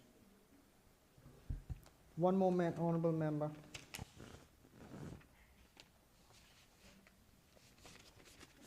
Please continue. This is not merely an issue of healthcare policy. It is a consumer protection problem. Why? Because the health insurance law and regulations, which came into effect in 1998, mandate that every person in these islands must have health insurance. This means, in turn, that they must have access to safe and effective quality of care. But unfortunately, this isn't the case, Mr. Speaker, and we cannot keep looking the other way, ignoring the uncomfortable truth. Consumer protection implies that the patients, who are, after all, legally mandated health consumers, have the assurance that when they walk into a clinic or hospital, they're greeted not just by professional hands, but by the proper working tools and equipment needed to keep them alive. At a minimum, this would enhance the trust our people have in a healthcare system our island provides. But what if the devices that can diagnose cancer, identify heart issue, or assist during surgery are not maintained or not available? The result? Postponed diagnosis, misinterpretation of medical tests, and even worse, irreparable harm to the Caymanian people if left unaddressed. Mr. Speaker, how many times have patients been compelled to travel abroad for medical attention because there are no functional high-tech medical devices here at home? Or worse, how many times have patients been saddled with the burden of purchasing life-saving equipment themselves? Let's look at the reality. I recognize the Honorable Minister for Finance, Economic Development and Education, District Administration and Lands. Thank you, Mr. Speaker. Mr. Speaker, point of elucidation. Do you give way? I do not. Please continue. Let's look at the reality, because two examples immediately come to mind. In 2017, the Cayman Islands Hospital was only able to resume EEG testing after a local family raised the necessary cash to purchase a machine themselves. More recently, in 2023... I recognize the Honorable Minister for Youth, Sports and Heritage. Point of order, evidence. What evidence do you have about the 2017? I have physical evidence here, Mr. Speaker. Can I get a copy as well? I do not have it. Where is he?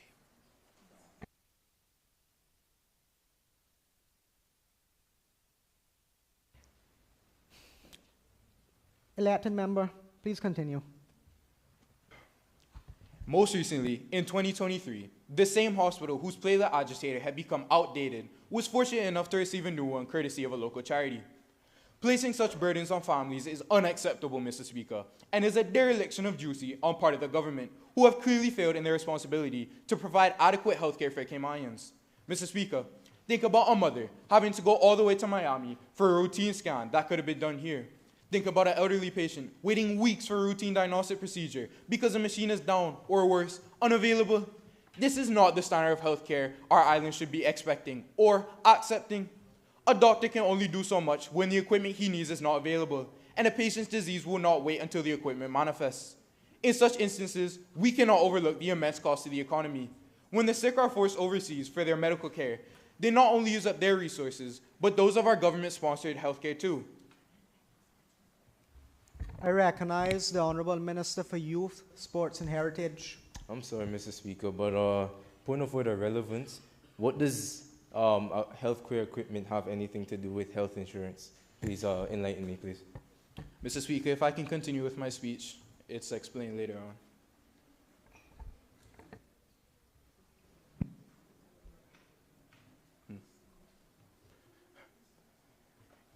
If the government were to regulate supplemental health contracts as outlined in the motion, we could guarantee that funding is allocated towards ensuring that equipment is available, reducing the need for overseas care, or patients having to purchase their own.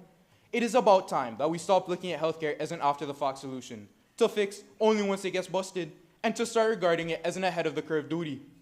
Cayman citizens are better than that, worth more than that, and the government needs to open their eyes and realize that. They are not riffraff. They are mothers, fathers, brothers and sisters who are entitled to a healthcare system that is functioning efficiently, adequately supplied, and above all, safe. Let me be clear. They are human beings who deserve a government that is willing to put the necessary legislation in place to protect their well-being. And they are not entitled to a commitment from all of us, Honorable House. They are that we will not sit back and allow anything else. Mr. Speaker, let me give you a little food for thought, because I don't want to be one to complain with no solution.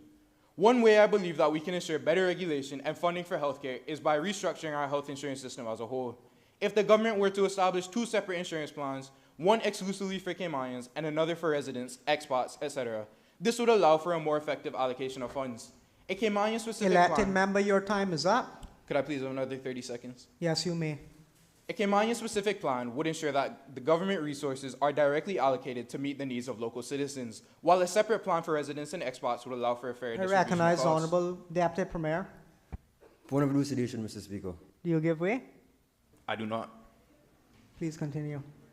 This structure would also allow for a stronger regulation on supplemental health insurance contracts, ensuring that coverage is meaningful and the funding is directed towards essential medical equipment. With a system designed to serve all, but specifically protect Caymanians, we could finally ensure that no one is left struggling to access the care they need. Let us not wait for something awful to happen, so that we may act. Elected member, your time is up. Does any other member wish to speak? Thank you, Mr. Speaker. I recognize the Honourable Minister for Health and Wellness and Home Affairs.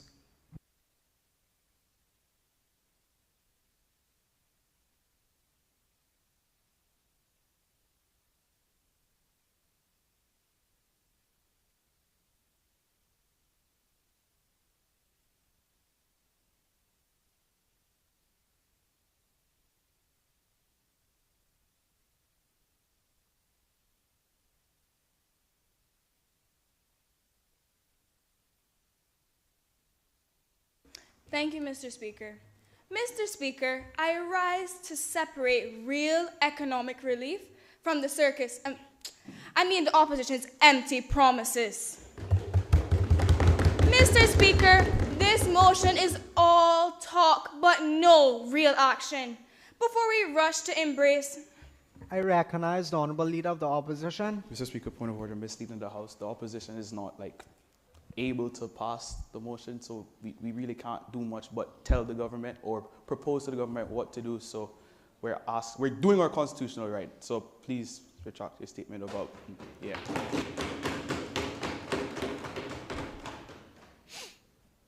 Honourable Minister, please continue. Mr. Speaker, I will not retract my statement because never did I state that, the opposition is their job to put these into action. All I said is they're empty promises. But before we rush to embrace these so-called solutions, let me embrace the opposition with this question. Do they really fix the problem or just add more red tape? I've heard the phrase, you have to walk the talk, but Mr. Speaker, I ask that the opposition walks on out of here and leaves us to do the job. As the Minister of Health and Wellness, and a proud Caymanian at that, I fully support making healthcare more accessible. However, what the opposition proposes is not the solution. They are calling for the amendment of laws when we already have the legal framework in place. Expanding the regulations without proper evaluation could drive up costs, reduce coverage options, and strain private insurers, ultimately making healthcare less affordable for the very people we aim to protect. Mr. Speaker, I recognize the elected member for Georgetown South. Mr. Speaker, point of order. Relevance. Healthcare is already unaffordable to most people or most Caymanians. So what exactly is this minister trying to state?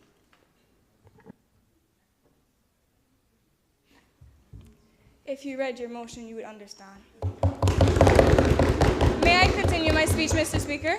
Yes, you may. Thank you. Mr. Speaker, I'm not sure if the opposition member from Georgetown South was in La La Land when he wrote his speech, but one thing is clear, the people, our Caymanians, cannot be denied public health care. So perhaps he was pulling these issues out of thin air.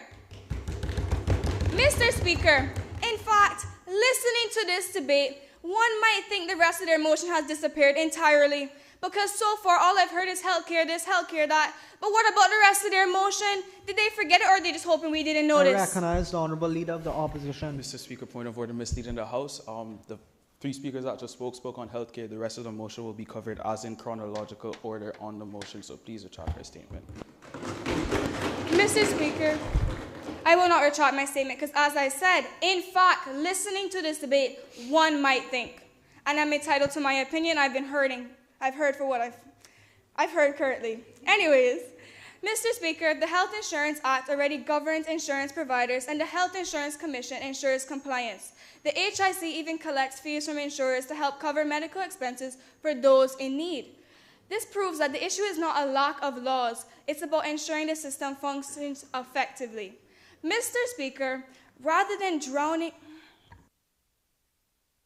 I recognize the elected member for Georgetown South. Mr. Speaker, point of elucidation. Do you give way? Not at the moment.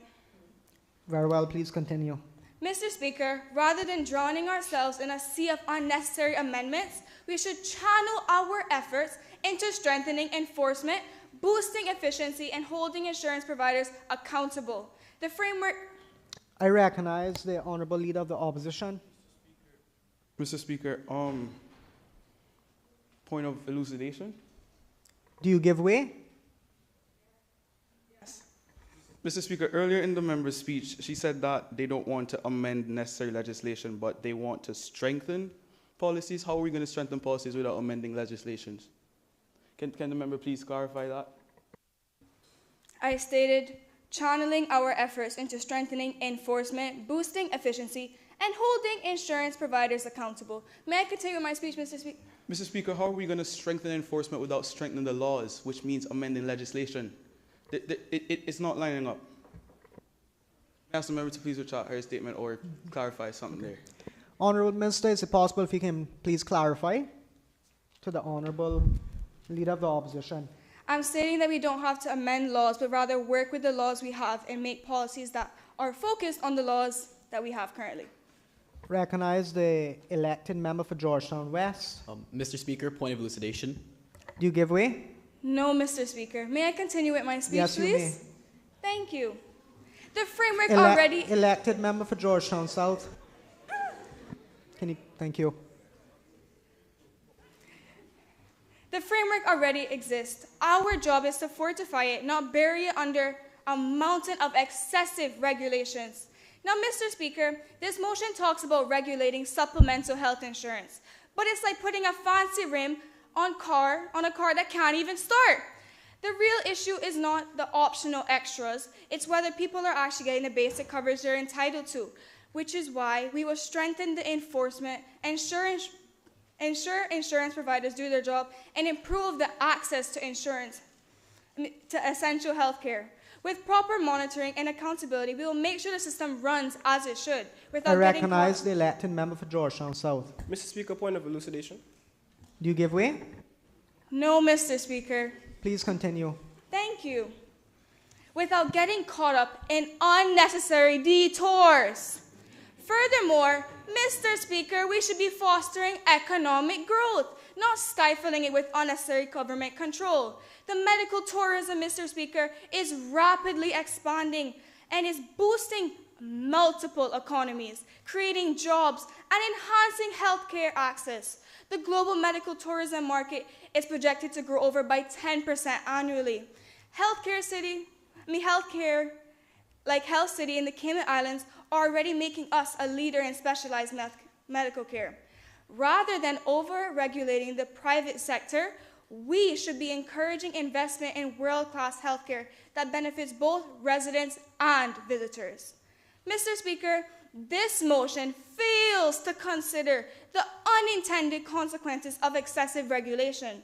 Countries that have imposed similar policies have seen an increase in insurance premiums and reduced competition, ultimately harming consumers. Instead of rushing into legislative changes, we must engage with the industry experts, healthcare professionals, and financial analysis to ensure that any adjustments to our healthcare system are practical and beneficial.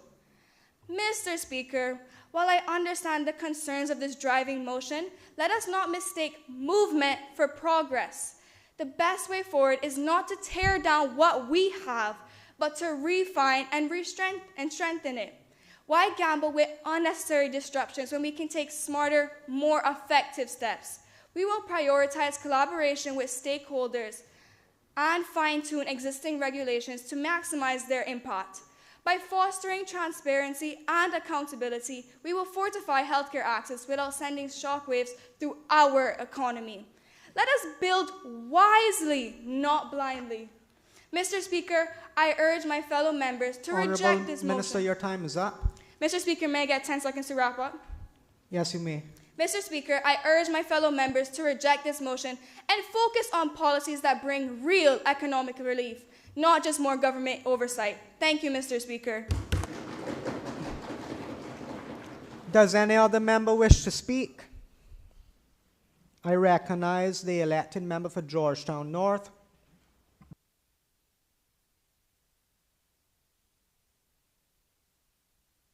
Thank you, Mr. Speaker. A house is not just four walls and a roof. A house is security. A house is stability. It is the foundation where families grow, where our children take their first steps, and where their futures are built. But Mr. Speaker, what happens when that foundation begins to crack? What happens when the walls close in and the very people who built this house are left standing at the door? Why are Caymanians, the very backbone of this country, forced to make impossible choices? By the end of this month, too many of our people will be staring at their paychecks, knowing it is not enough, knowing they have to choose, pay rent or feed their children, keep a roof over their heads or keep their stomachs full. This is a reality Jean Eden, manager of the Cayman Food Bank, witnesses every single day. She states that even supermarkets like Foster's have acted whilst our government lacks. Meanwhile, 10% of our sister islands have reported to have given up meals last year. Debating basic food security needs is the last thing I thought we'd be doing. Over the past decade, development on Grand Cayman has focused almost exclusively on high-end luxury accommodation, primarily catering to wealthy individuals using their property to gain residency. This has priced many Caymanians out of the housing market. Multi-million-dollar condos, high-end development, and investment properties catering to the rich, the foreign, and the powerful. Grand plans, big promises, but nothing for the Caymanian people. As high-end properties dominate the market, affordable housing becomes scarce, forcing 11% of families into overcrowded living conditions. In discussions with officials from the Ministry of Housing, they emphasize the importance of educating our youth that they don't need an extravagant home. Home ownership isn't always the goal for everyone. What I hear is, Cayman, you need to settle. Settle and watch as your expat neighbor builds his white picket fence around their 4-story home on the foundation that is the Caymanian dream. I recognize the Honorable Minister for Sustainability and Climate Resiliency. Point of order relevance, Mr. Speaker. Why is the opposition member talking about expats building picket fences around their own homes when that has no relevance to the economic crisis and the housing affordability program that they are trying to bring in their motion? Mr. Speaker, it is a figure of speech. Please continue. A dream that should have been your daughters or your sons. What we see are foreign investors being handed the keys while our own people are left knocking at the door. While this may seem like a figure of speech, it wasn't for the residents of Lacovia when rent spiked from $2,600 to tens and thousands of dollars during their redevelopment. Amongst those residents, a former deputy commissioner, a man who swore to protect his country, a country that in the end failed in protecting him. This government has sworn loyalty to the dollar as opposed to the people who built it. Our weak tenant protection policies are a systematic failure that allows exploitation to thrive and perpetuate cycles of housing insecurity. Whilst we suffer, other Caribbean countries move mountains to protect their people. Political parties in Bermuda have maintained a stance of Bermudans first, and they say it is a position that should never be compromised or surrendered. That's the stark contrast between a government that truly cares and one that truly doesn't. To address their people's needs, policymakers in Barbados provide clear guidelines regarding rent increases and eviction processes. Cayman, on the other hand, has no housing legislation in terms of rent control measures to protect tenants from excessive or unfair rent hikes. We have no anti-retaliation laws or a set mechanism to ensure rental properties meet habitual standards. We don't even have public housing, which, no mistake, we need. In fact, they discontinue effective government entities that are supposed to provide economic aid. But I do congratulate them on their electricity assistance program that lasted a total of, 4 months? This reduction in the spending power and strained household budgets will be the final nail in the coffin that is our economy. This is made evident in the 2023 financial audits, which the government continues to ignore, even as household debts rise to $2.4 billion. Cayman has no sustainable economic development plan. But let's really talk about the government's role in this mess, because their hands are far from clean. Mr. Speaker, where is the housing report? The Office of the Ombudsman has ruled that a critical Elected member, report... your time is up. May I have 1 more minute? 30 seconds. A critical report, a report that was funded with public money, a report that holds answers to this crisis, will not be released. If there is nothing to hide, I ask, why hide it? Show our people that housing is not a luxury, it is a right. Thank you, Mr. Speaker. Does any other member wish to speak? I recognize the Honorable Attorney General.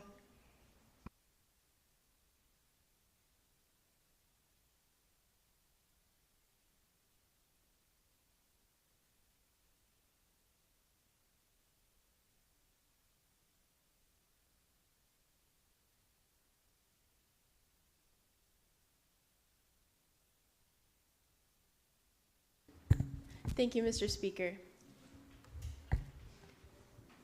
Mr. Speaker, nations rise and fall, but I stand firm before this honorable House as Attorney General to address, analyze, and approach this private member's motion, which seeks to tackle the rising cost of living and provide economic relief for the people of our Cayman Islands.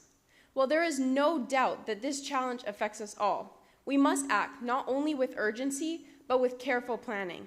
However, we must ensure that our solutions not only provide relief today, but also safeguard stability for the future.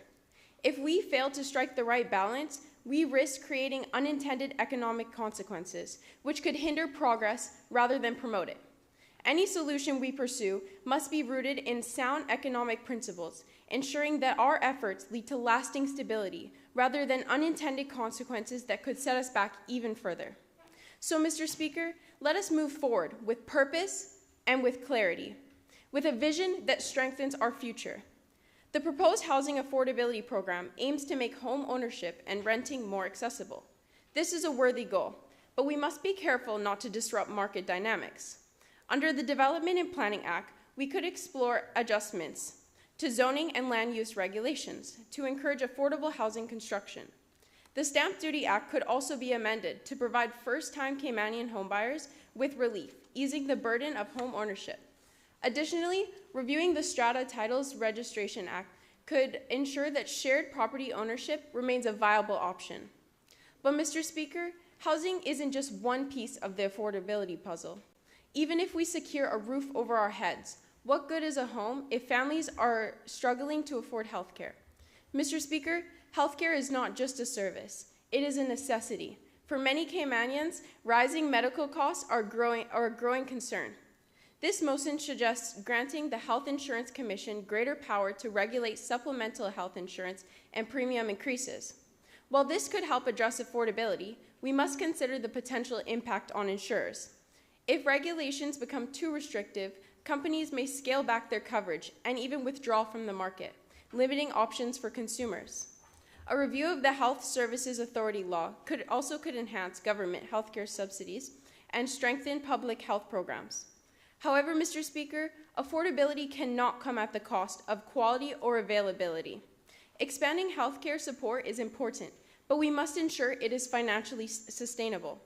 Mr. Speaker, the cost of living is not just about housing and healthcare.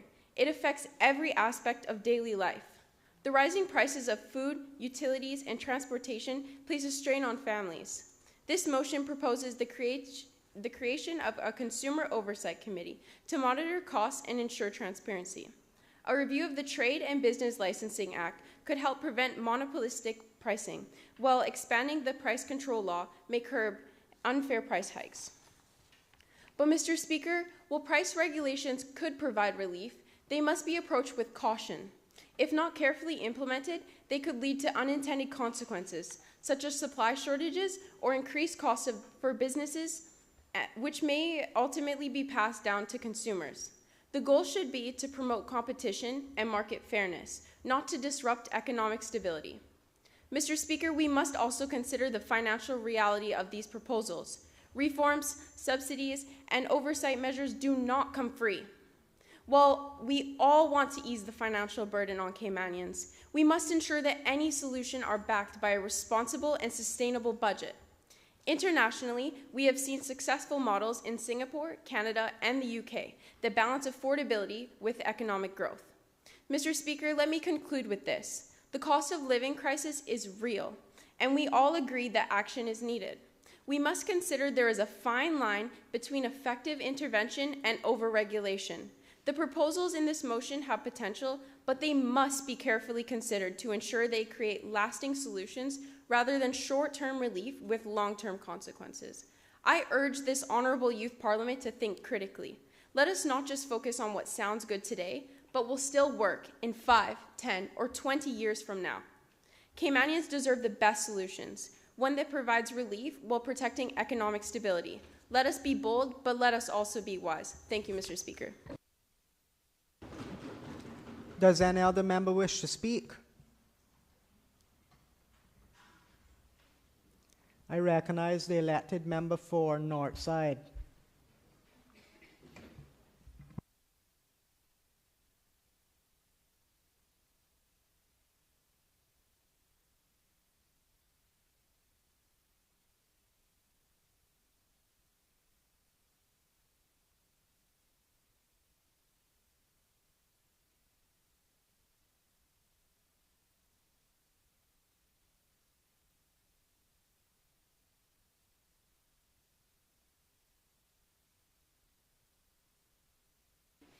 Thank you, Mr. Speaker. Mr. Speaker, we are on the stand.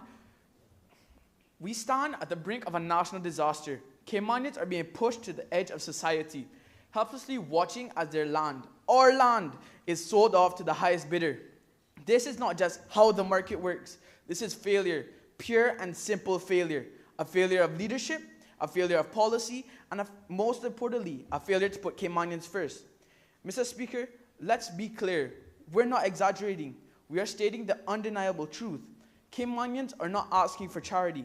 We are not begging for handouts. We are demanding what is rightfully ours. The ability to live in the country we built, to raise our families here, and to live and to have a fair shot at a future without being priced out. Mr. Speaker, yesterday, while I was at church, I saw a bumper sticker that read, entitled Caymanian. Mr. Speaker, let's set the record straight. This government has unentitled Caymanians the right to live, work, and raise their families in their own homeland. That should never be a question, Mr. Speaker. Yet, we are being financially suffocated, and pushed out. Let's talk facts. The average cost of a single family home, $1 million. The average Caymanian salary, $60,000 a year, just $5,000 just a month. How can home ownership even be a possibility? How can our people build a life? The numbers do not add up, and the price is being paid by the people. But don't just take my word for it. The record speaks for itself. On September 11th, 2023, this very opposition put forward a motion addressing the critical shortage of affordable housing. Mr. Speaker, let me repeat that for you. I don't think the backbenchers heard. This opposition brought forward a motion. The motion showed that 700 people were on the affordable housing wait list, 300 more than in 2021.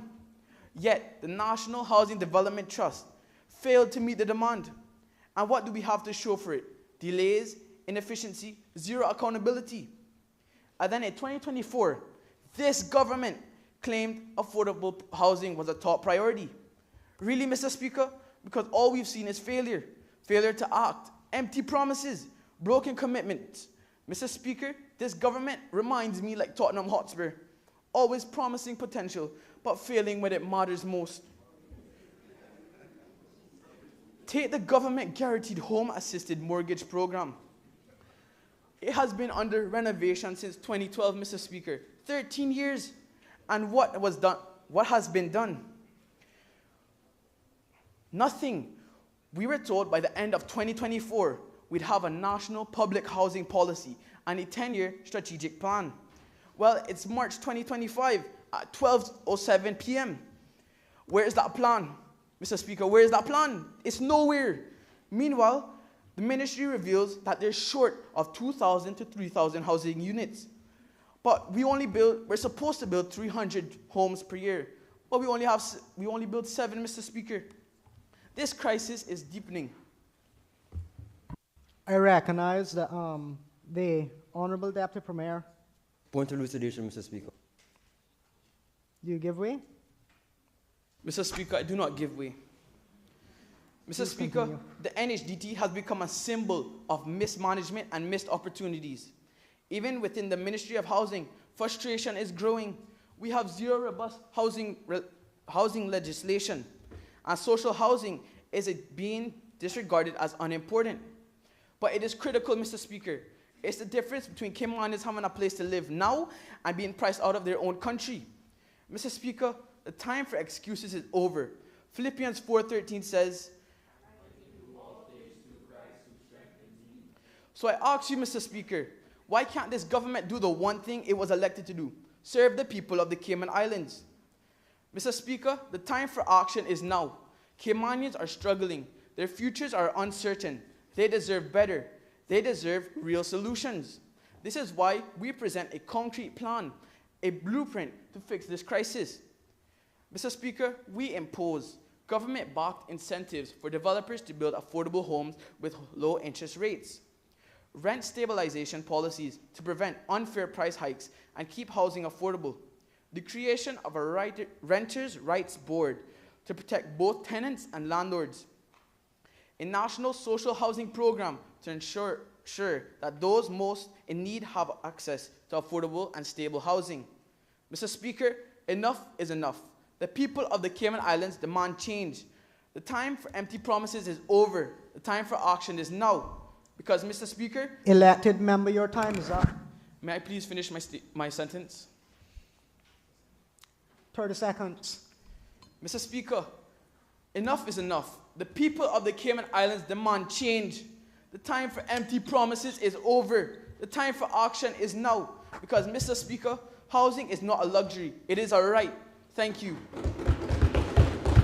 Does any other member wish to speak? I recognize the Honorable Minister of Finance and Economic Development and Education, District Administration and Lands.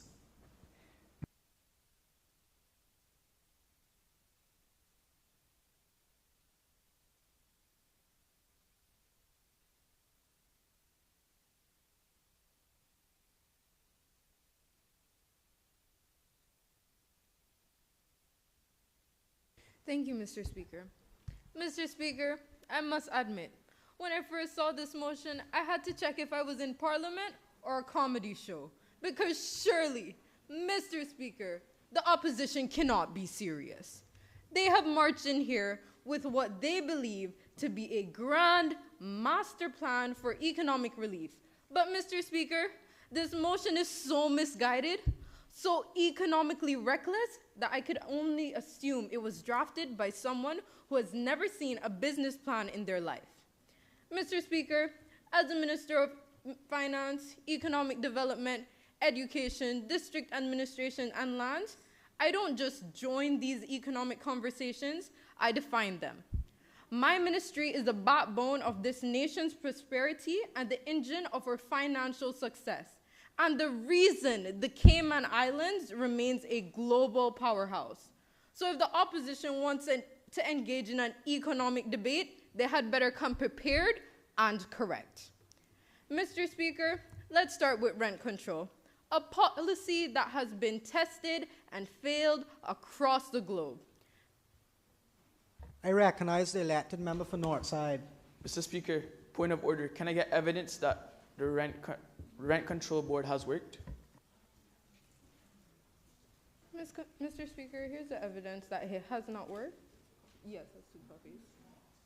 Has not worked across the globe. It has been tried and tested and seen as unsuccessful.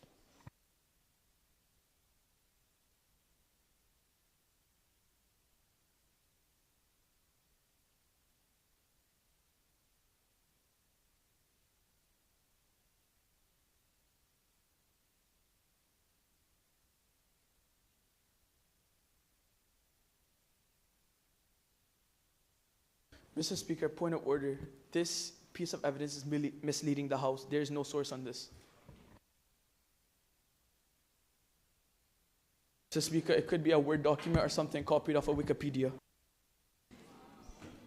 Mr. Speaker, if they want sources, here they go.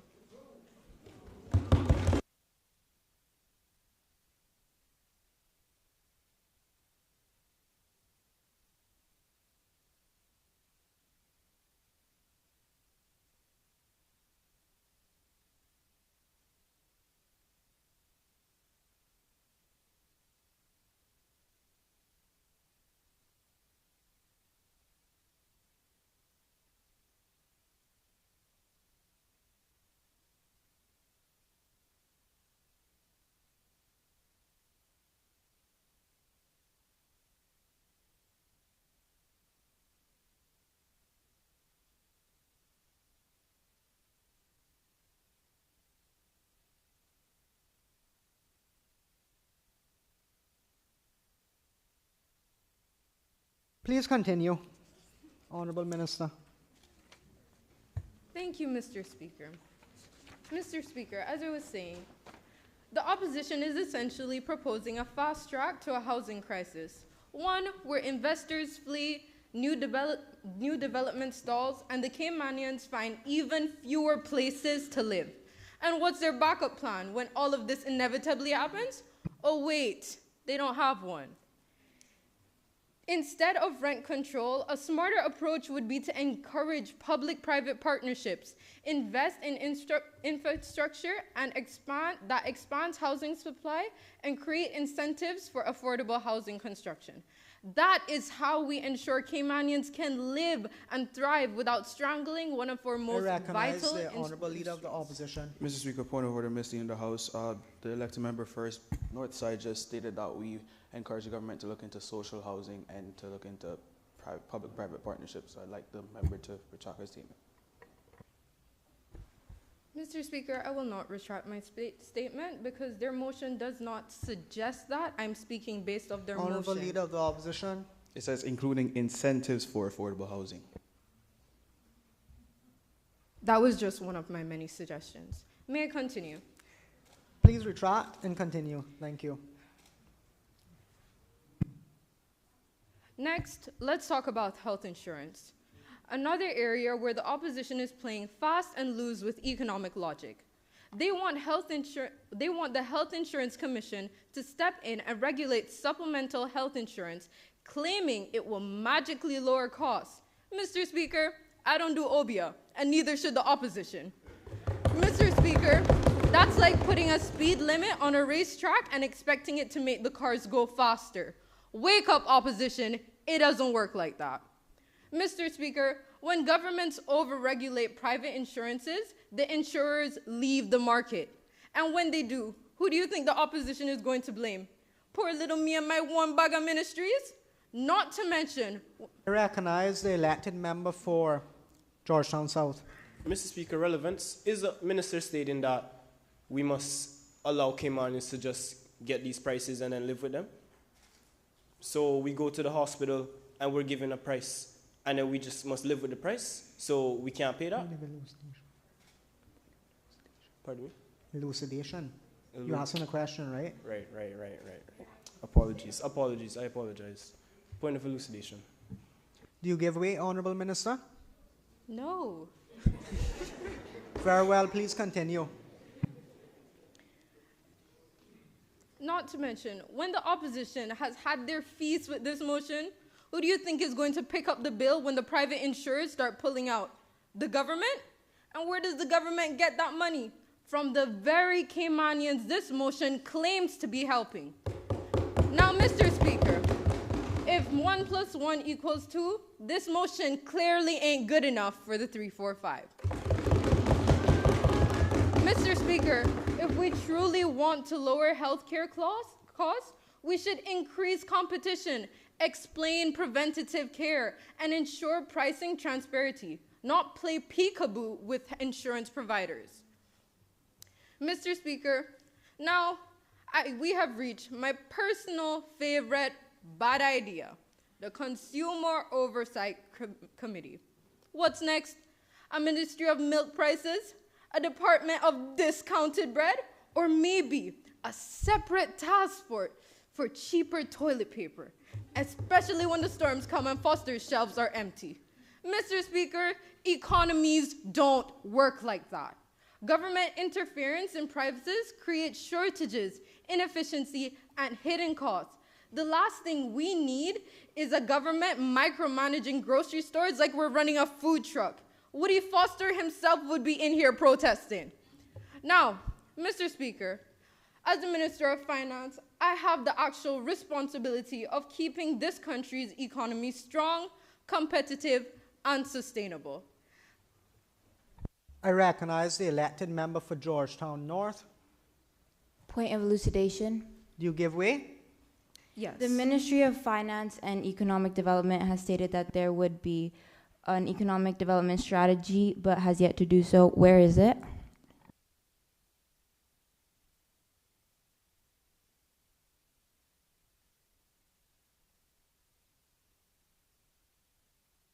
It will come in due time. May I continue, Mr. Speaker? Yes, you may.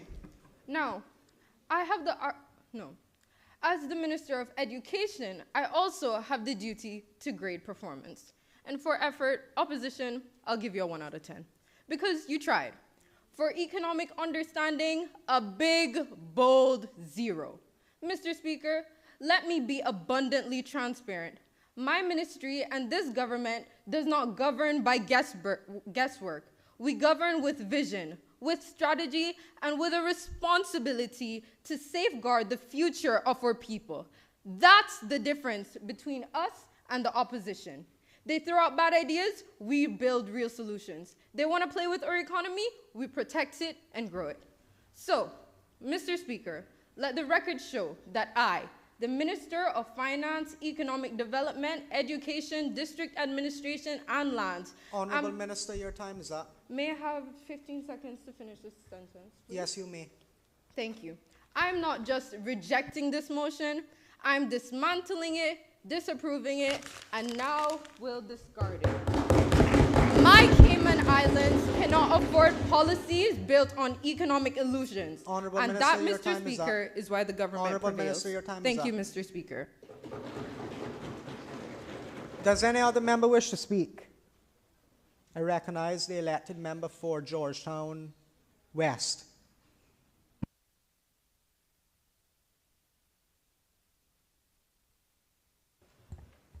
Thank you, Mr. Speaker. Today, I would like to take a moment to discuss the severe cost of living crisis faced by our island and how these effects are impacting our youth. I will be focusing on how the inordinate price of housing and its exponential tumor-like growth is taking advantage of the middle and lower classes of Caymanians. Mr. Speaker, I will be unapologetic when arguing for our motion and advocating for the accessibility of housing for Caymanians.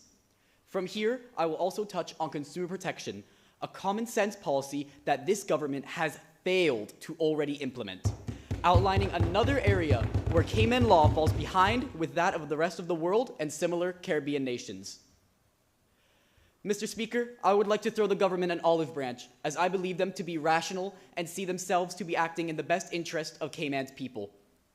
I mention this to highlight how it cannot be denied by any rational agent that housing in the Cayman Islands is unaffordable, or at minimum is unaffordable to a large portion of the population, unless that agent is not acting in good faith to protect Caymanians. As for one example, in Property Cayman's listing, only 30% of homes stand below or at $1 million. Mr. Speaker, I thought a roof over your head and over your children's head was supposed to be a need, not a luxury.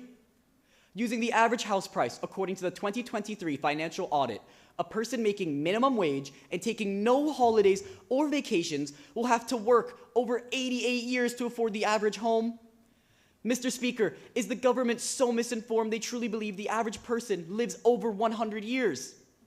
While I believe the Caymanian spirit to be resilient, I don't believe it can nor should have us working for 88 years, especially under our mismanaged healthcare system. It must be made clear that the issue of high prices is not an isolated crisis, but a symptom of a greater disease. a sluggish and outdated housing market dominated by greed and lack of regulations. Our motion will provide a much-needed update to our housing market in favor of Caymanians, which our government has ignored for far too long. Mr. Speaker, are you aware that Bermuda plans to invest $21 million in affordable housing over the next 3 years? Our government invests little to none. Our proposed Consumer Oversight Committee will amplify consumer protection, and when tied in with our housing affordability program, will create an environment which encourages the construction of affordable housing. This being an ideal we should strive to create, as a home is usually the biggest purchase a person will make, or in the case of too many of our young Caymanians, the biggest purchase a person will dream to make. Consumer protection will protect home buyers, especially first-time home buyers, and will ensure more Caymanians can get to that state where they can own their first home.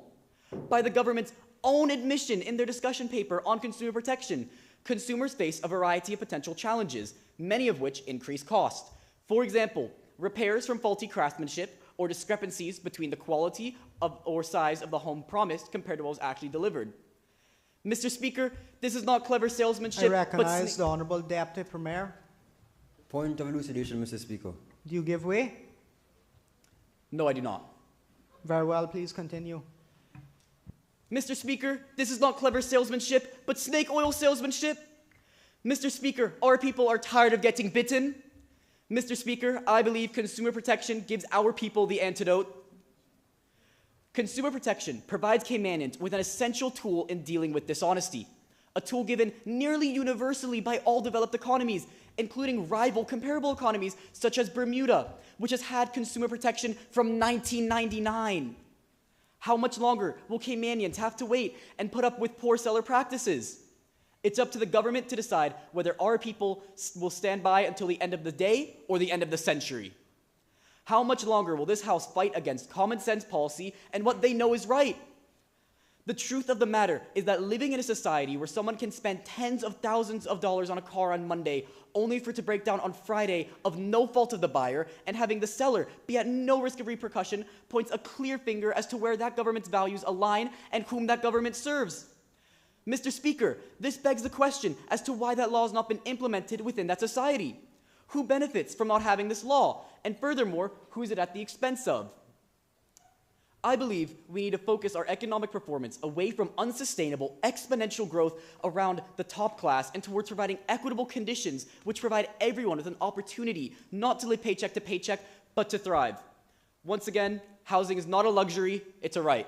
Thank you, Mr. Speaker. Does any other member wish to speak? I recognize the Honourable Minister for Youth, Sports and Heritage.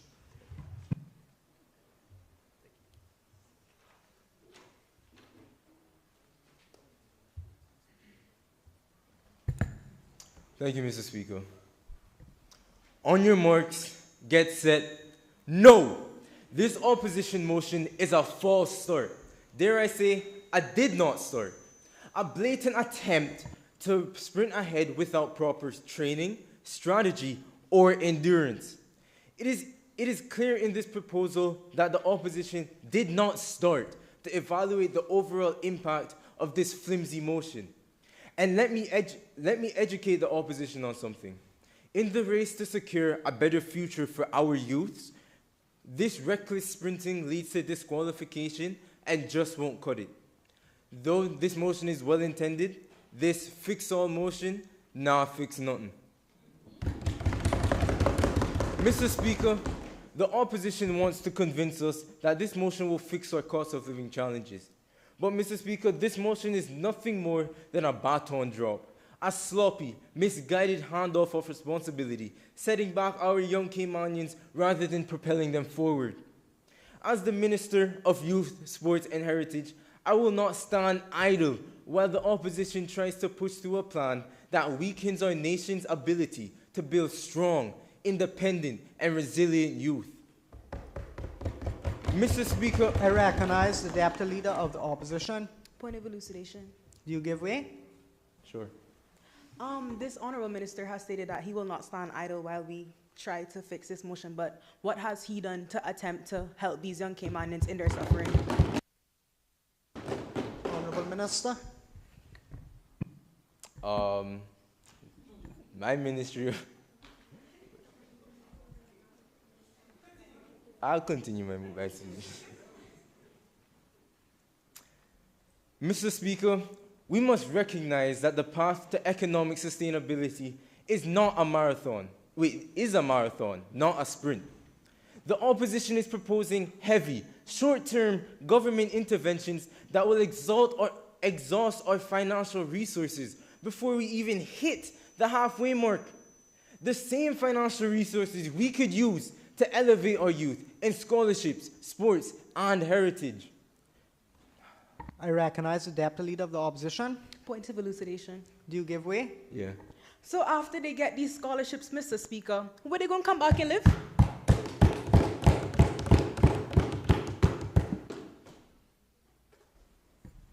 The scholarships are there to educate our youth so that, listen, chill now. The scholarships are there to educate our youth so they can be able to afford homes in the future.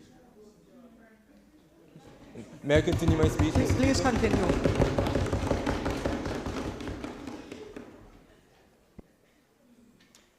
The push, oh my days. I recognize the elected member for West Bay Central. Point of elucidation, Mr. Speaker. No. Do you give way? No. Very well, please continue.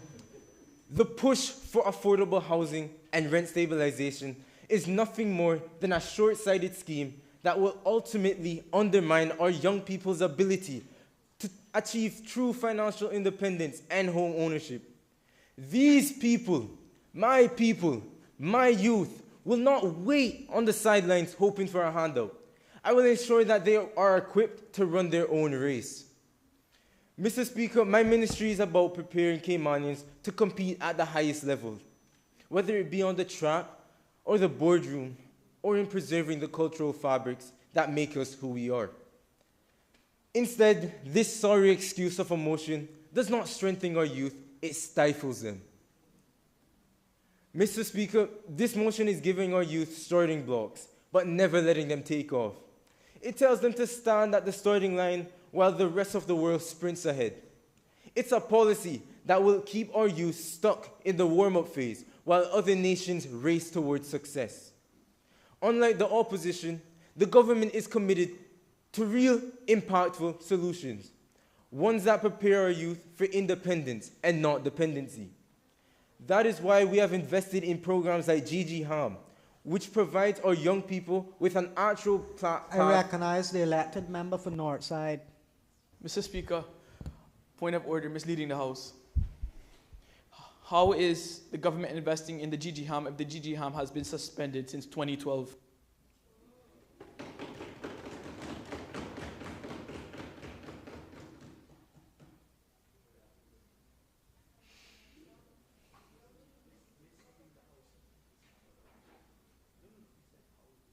If the elected member would like some evidence, I have evidence proving that we are still investing into GGHAM. Thank you. May I continue my speech? Can I please see that evidence? May I please see that evidence? May I please see that evidence? Sarge, evidence please. Thank you.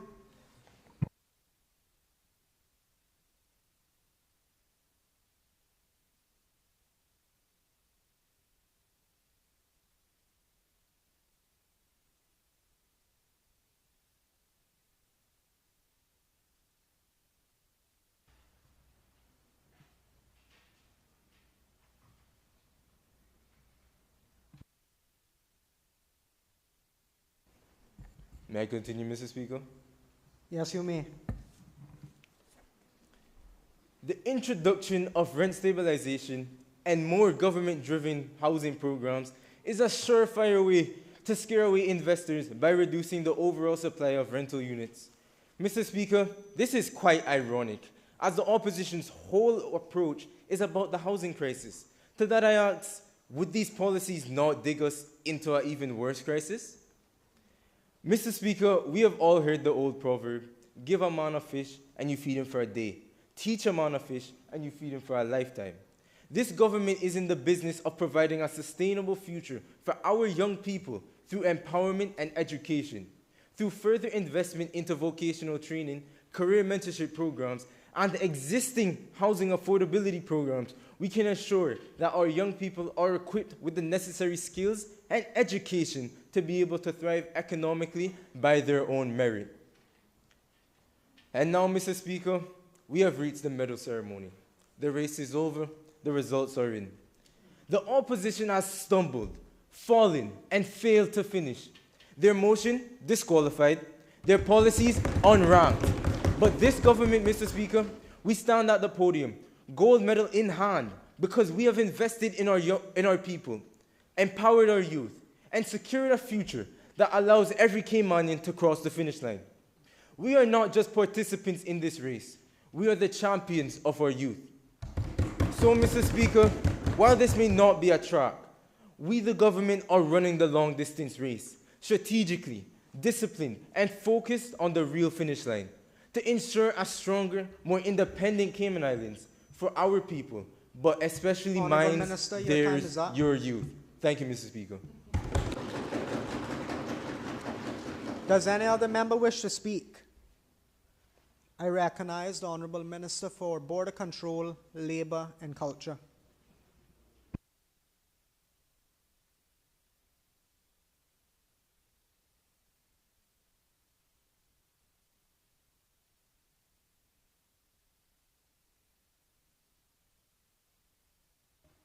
Thank you, Mr. Speaker. As the Minister of Border Control, Labor and Culture, I stand before you today with deep concerns for the future of our islands and the well-being of our residents. In particular, I wish to address Private Members Motion number 1 of 2025. My ministry is entrusted with safeguarding the fairness, culture, and security of all those who call these islands home. The health and safety of our people are at the heart of this government's priorities. We also recognize how important the cost of living and economic relief is for Caymanians. As the island's population has grown significantly, the demand for housing and consumer goods has increased. Consequently, this surge has driven up the cost of living, placing a greater financial strain on our people. The opposition has proposed the idea of implementing a consumer oversight committee to monitor essential goods pricing and ensure savings reach consumers, along with allowing the Health Insurance Commission to regulate supplemental health insurance coverages. This sounds like it would ease the burden on our people, but in reality, they risk creating more problems than they solve. Rather than simply applying price controls or regulatory measures, we need to focus on building a stronger, more resilient workforce, one that can withstand the pressures of the global economy and hold employers accountable for the welfare of their employees. I believe that this is the only sustainable solution. The first part of the motion, which focuses on rent stabilization and affordable housing programs, will be discussed. While the housing crisis is undeniably urgent, implementing rent controls or government incentives to regulate the housing market may seem appealing in the short term, but could lead to unintended consequences. We have to be careful not to stifle the very industry that can provide long-term relief, the housing sector itself.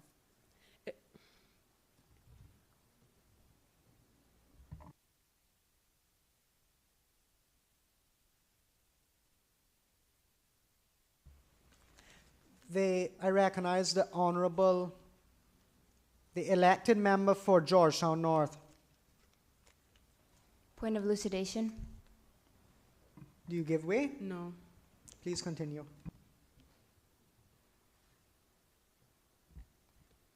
If we create a system where landlords and developers are too restricted in their ability to adjust rents or build new homes based on market demand, we risk creating a situation where housing development slows down. Fewer new homes will be built, and the supply will continue to fall short of the growing demand. Instead of rent controls, we should be focusing on building a robust workforce, one that is capable of contributing to the construction industry, developing housing solutions, and helping to drive market innovation. A skilled workforce would allow us to reduce dependency on external labor and ensure that our people have access to better paying jobs that will allow them to afford homes and build a future here in the Cayman Islands. We must invest in education and job training to equip our people with the skills needed to meet the demands of today's economy, ensuring that they are not only consumers of housing, but contributors to its development. Next, I would like to address the issue of health insurance. The motion calls for regulating supplemental health insurance coverages through the Health Insurance Commission, which, while well-intentioned, could have serious ramifications. Our healthcare system in the Cayman Islands, though not perfect, operates with a delicate balance of private and public providers. The introduction of more regulations could stifle the innovation and competition that currently exists, potentially driving premiums higher rather than making insurance more affordable. Rather than regulating the market, we must focus on building a workforce that is healthy, productive, and engaged. We need employers to step up and take greater responsibility for the welfare of their employees, ensuring that health insurance is not just a checkbox, but a comprehensive, accessible benefit that supports workers and their families. By improving the health of our people through better access to preventative care and promoting workplace wellness programs, we will reduce the strain on our healthcare system and create a workforce that can contribute to the economy for years to come. Finally, on the issue of a consumer oversight committee to monitor essential goods pricing, I ask, who will bear the cost of this oversight? Increased regulation in the market while aiming to control prices can lead to greater inefficiencies, as businesses may pass on the cost of compliance to consumers, which could drive prices even higher. Rather than adding another layer of bureaucracy, we should empower consumers through financial literacy education and encourage competition in the market. When businesses know that they must compete fairly for the attention of informed, savvy consumers, prices will naturally adjust. In conclusion, while I understand the genuine concern and desire to support the Caymanian people, I believe that the proposed solutions do not address the root causes of the issue at hand. Rather than regulating the market or applying temporary measures that may have long-term consequences, we must focus on building a stronger, more resilient workforce. A workforce that is skilled, I recognize. Please continue. Thank you. A workforce that is skilled, healthy, and empowered will ensure that our economy thrives, housing becomes more affordable, and healthcare becomes more accessible. Mr. Speaker, this is not just about policies. It's about the future of our people. Let us come together and invest in our workforce, because when we invest in the strength of our people, we invest in the strength of our islands. Together, we can make the Cayman Islands a place where every citizen has the opportunity to build the future they deserve. Thank you, Mr. Speaker.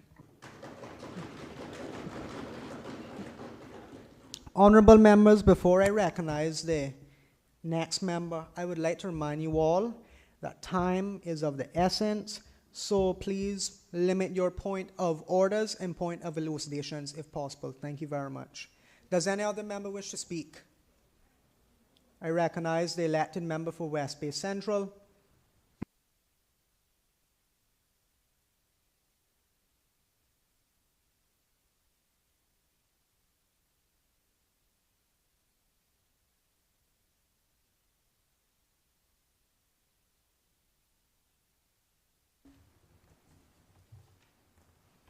Thank you, Mr. Speaker.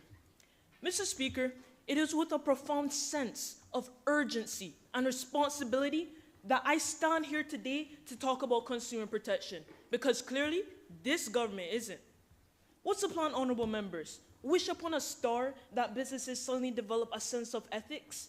This motion we present is not just a set of proposals, it is a lifeline. For too long, consumers in the Cayman Islands have been navigating a marketplace comparable to a high-stakes gamble.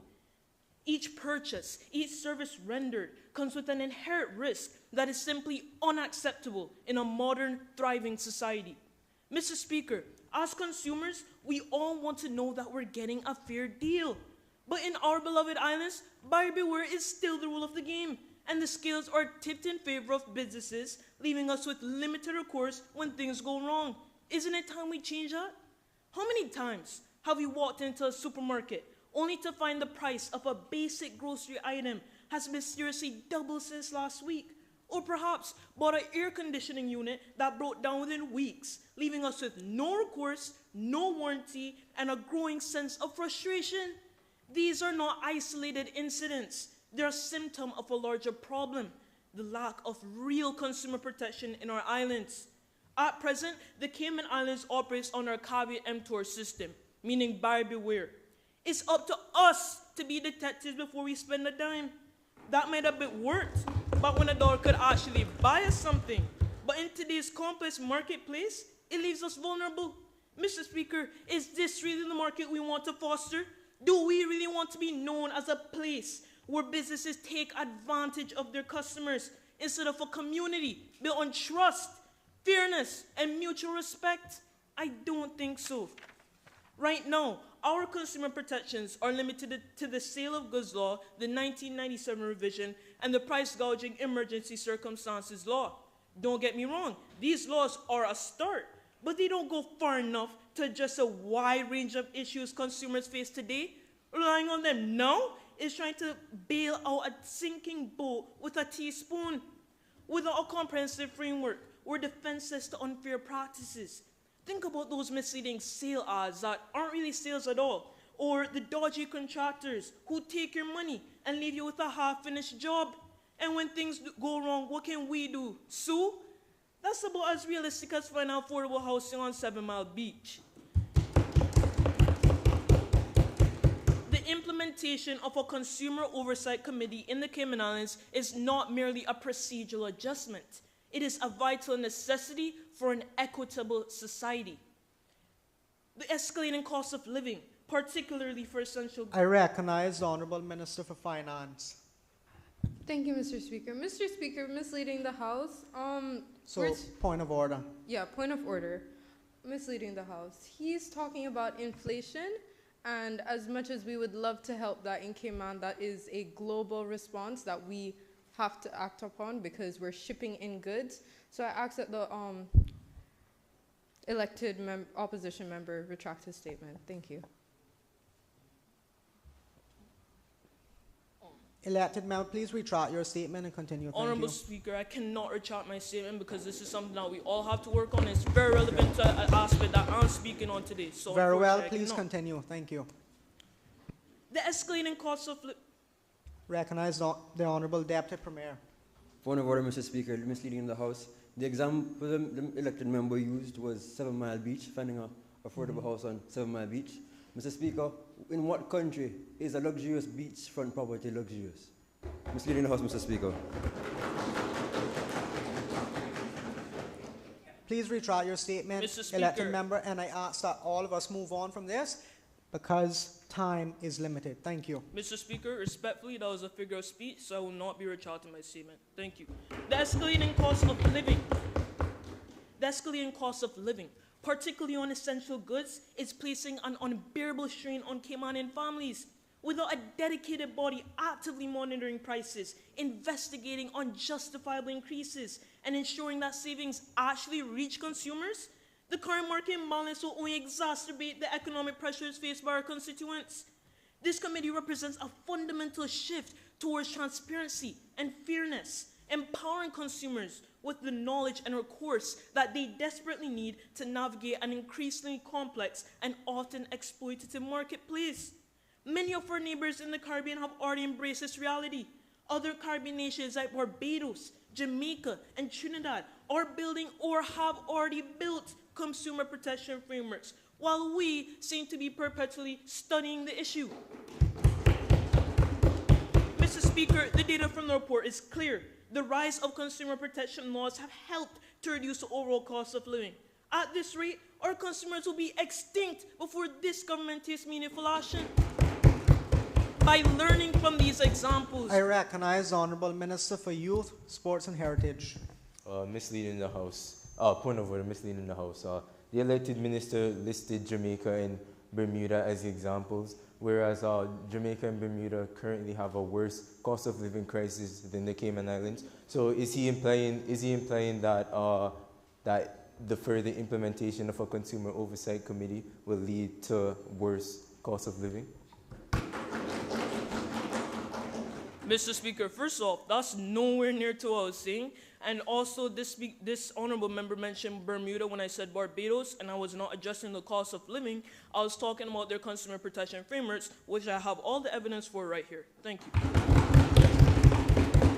Please continue. By learning from these examples, we can develop a consumer protection framework that is tailored to the unique needs and challenges of the Cayman Islands. My question to the government is, where's the accountability? Where's the vision for a future where Caymanian consumers are empowered and protected in a fair and thriving marketplace? Mr. Speaker, the choices we make today will ripple through generations. Will we be remembered as a generation that let consumer exploitation erode the fabric of our society? Or the generation that stood up and said, enough is enough. We choose fairness. We choose protection. We choose a Cayman Islands where everyone can thrive. Thank you, Mr. Speaker. Does any other member wish to speak? I recognize the Honourable Minister for Tourism and Ports.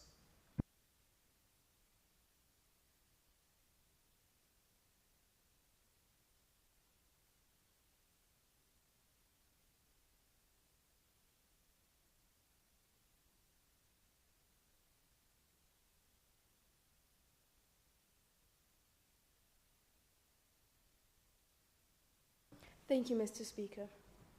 Mr. Speaker, I stand before you today in strong opposition to private members' motion number 1. While this motion may seem appealing on the surface, sometimes looks can be deceiving. The implementation of this motion will have unintended consequences that outweigh any potential benefits. Mr. Speaker, the economy the opposition wants to tamper with is built on the foundation of the tourism sector and supported by the critical infrastructure of our ports. Unfortunately, the opposition has failed to take into account the significant ramifications their proposed approach could have on these sectors.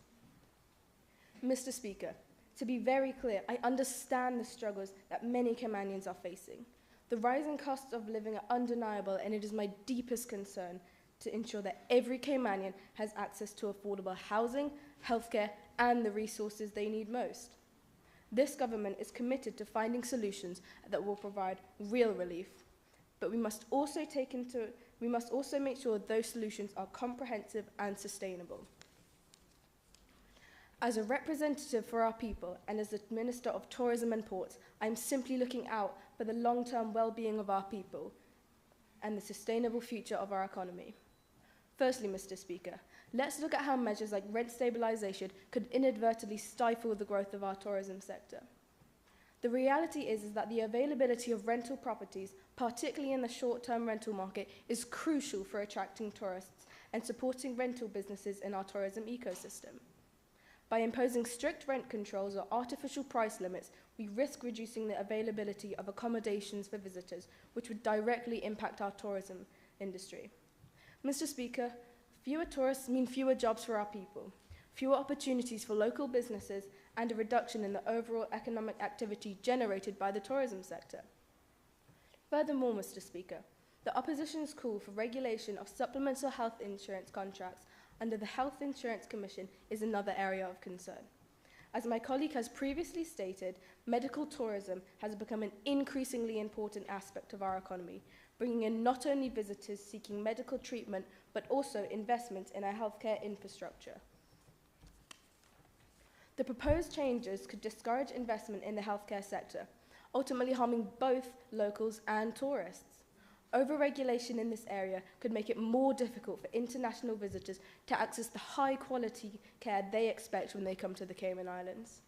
If the flexibility of the health insurance market is constrained, we may also see a decrease in the numbers of visitors who choose to travel to the Cayman Islands for medical procedures, thus hurting an industry that has grown in prominence.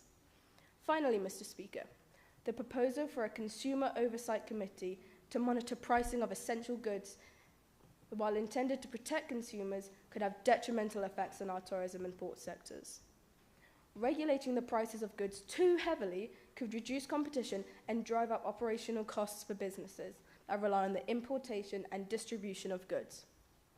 Our ports play a central role in bringing goods in and out the island, and any increase on the cost of goods due to overregulation could have a ripple effect on our tourism sector. Visitors who come to the Cayman Islands for a vacation want an experience that is both enjoyable and affordable. If businesses face higher costs to operate, those costs will ultimately be passed on to the consumers, potentially driving tourists away. This would be disastrous for an economy that relies so heavily on tourism. In conclusion, Mr. Speaker, while I fully support the efforts to address the cost of living and to provide real relief to Caymanians, I cannot support this motion as it currently stands. We cannot afford to pass motions that undermine the very industries that provide jobs, drive economic growth, and ensure that we can continue to support our people. Let us work together to find real solutions that truly serve the best interests of all our people without jeopardizing the foundation of our economy. Thank you, Mr. Speaker. Does any other member wish to speak?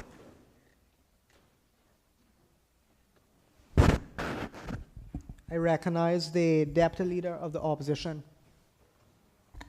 Thank you, Mr. Speaker. Mr. Speaker, yet again, we find ourselves in this honorable house discussing an issue that should have been fixed long ago. But alas, here we are, because this government, time and time again, has chosen to prioritize big business investments over the livelihoods of everyday Caymanians. And today, we're here to talk about yet another example of this neglect, the urgent need for a Consumer Protection Oversight Committee. Now, Mr. Speaker, let's not pretend like we don't know how this government operates. When it comes to attracting foreign investors, they're moving faster than toilet paper off shelves when you hear say barrel come in. But when it comes to protecting the average Caymanian from price gouging, unfair business practices, and the ever-rising cost of living, well, suddenly, they're moving slower than a turtle on 7 Mile Beach. Mr. Speaker, Caymanians are being squeezed dry. The price of groceries, sky high. Utility bills, through the roof. Rent, let's just say, unless you have a second job, a welfare uncle, or divine intervention, good luck.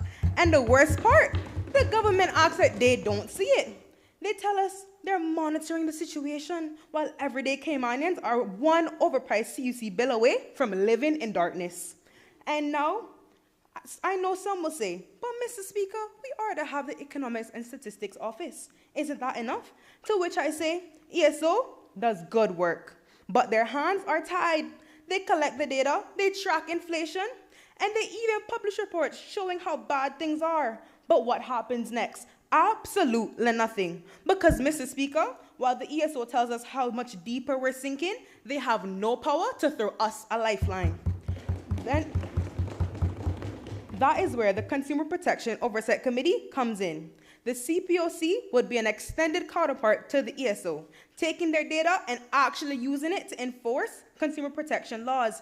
Imagine that, Mr. Speaker, a government body that actually does something with the information it collects. Groundbreaking. The CPOC would investigate price gouging and unfair business practices, ensure transparency in pricing for essential goods and services, hold businesses accountable when they take advantage of our Caymanians, recommend policy actions based on real economic data from the ESO. Now, Mr. Speaker, I know this government loves to say, we must maintain a business-friendly environment. And while that's all well and good, when did business-friendly become Caymanian unfriendly? Every year, we see big investors getting duty waivers, tax incentives, and red carpet treatment. Meanwhile, the average Caymanian can't even get a break on their grocery bills. This government has spent years rolling out the welcome mat for billionaires while rolling up the ladder for its own people. And Mr. Speaker, don't even get me started on the banking sector. Fees for this, fees for that, fees for just breathing in the bank, it seems. Meanwhile, our people are struggling to get loans, pay their mortgages, or even afford basic banking services. Who is holding these institutions accountable? Certainly not this government, because they're too busy making sure foreign investors are comfortable while Caymanians are drowning in financial stress. Mr. Speaker, this isn't the first time the government has neglected to protect its people. Just look at the housing crisis, where Caymanians are being priced out of their own country.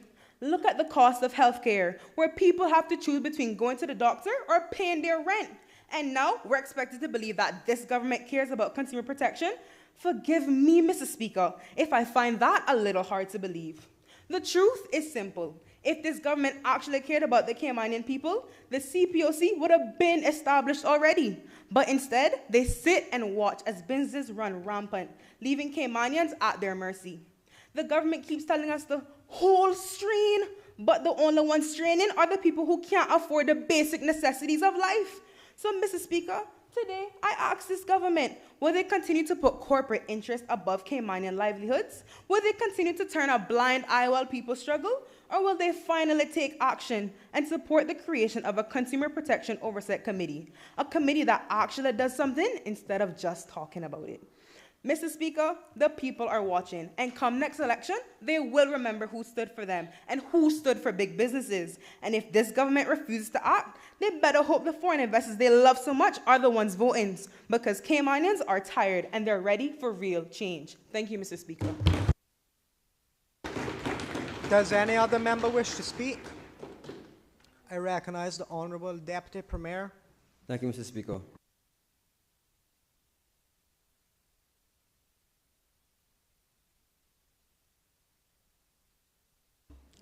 Mr. Speaker, the members look tired. Perhaps it's the redundant motion, but let us all pause for a moment, take a deep breath, inhale, and exhale. Now that we've let that go, it's time to let go of something else, this ridiculous motion. Because that, Mr. Speaker, is the only relief we're getting from the opposition today. Mr. Speaker, the opposition has spent the latter of the hour parading themselves as the voice of the people, the voice of the struggling Caymanian, the voice of the working class hero, the voice of the unheard. But Mr. Speaker, what good is a voice if all it does is talk? Now, I know the people of Cayman are watching, and they're probably wondering why the government is rejecting this motion. But rest assured, Cayman, this motion is not in your best interest. Mr. Speaker, this motion is like a novel with an eye-catching cover, but when you open it, you find empty pages. No plot, no debt, just empty promises, like some of their soon-to-be election campaigns. They thought, Mr. Speaker, they thought they were a voice, but they're more like an echo of foolish ideas bouncing off walls in an empty room. Unfortunately for them, we're not here for Gimme Story. The government is here to write a legacy of sound policy with investment and stability for the Cayman Islands. Mr. Speaker, if the opposition wrote a book on affordable housing, it would be titled The Land of Make-Believe. In this fantasy world, houses pop up like Sandra when she hears drama, built with no thought, no infrastructure, and no funding. Mr. Speaker, the government is already laying the foundation for home ownership, brick by brick, with real, non-fiction programs that actually work. Is the opposition suggesting that we tear down all of this and replace it with their rushed, flimsy scheme? If so, they're either missing a few chapters or a few sentences. What we need is real structure, not a gingerbread house. Housing market requires smart investments, not wishful thinking. So, Mr. Speaker, I ask the opposition to put down the fiction and pick up the government's blueprint for success. Mr. Speaker, the opposition's next bestseller, a tragic medical drama, where Dr. Leader of the opposition attempts to perform surgery on our healthcare system with no training, no tools. And I'm beginning to question his understanding of the risk. Regulating supplemental health insurance sounds noble. Well, that is until you realize that the patient they're traveling to save is already healthy. Forcing unnecessary government interference into private insurance is not a cure. It's malpractice. Investors, like patients, need stability and trust in the system. Mr. Speaker, if we overreach, they will pack their bags and seek treatment elsewhere. And let me tell you, I recognize the Deputy Leader of the Opposition. Point of elucidation, Mr. Speaker. Do you give way? Yes, Mr. Speaker. Mr. Speaker, how will they trust in the system if they can't afford it? Mr. Speaker, who said we can't afford it?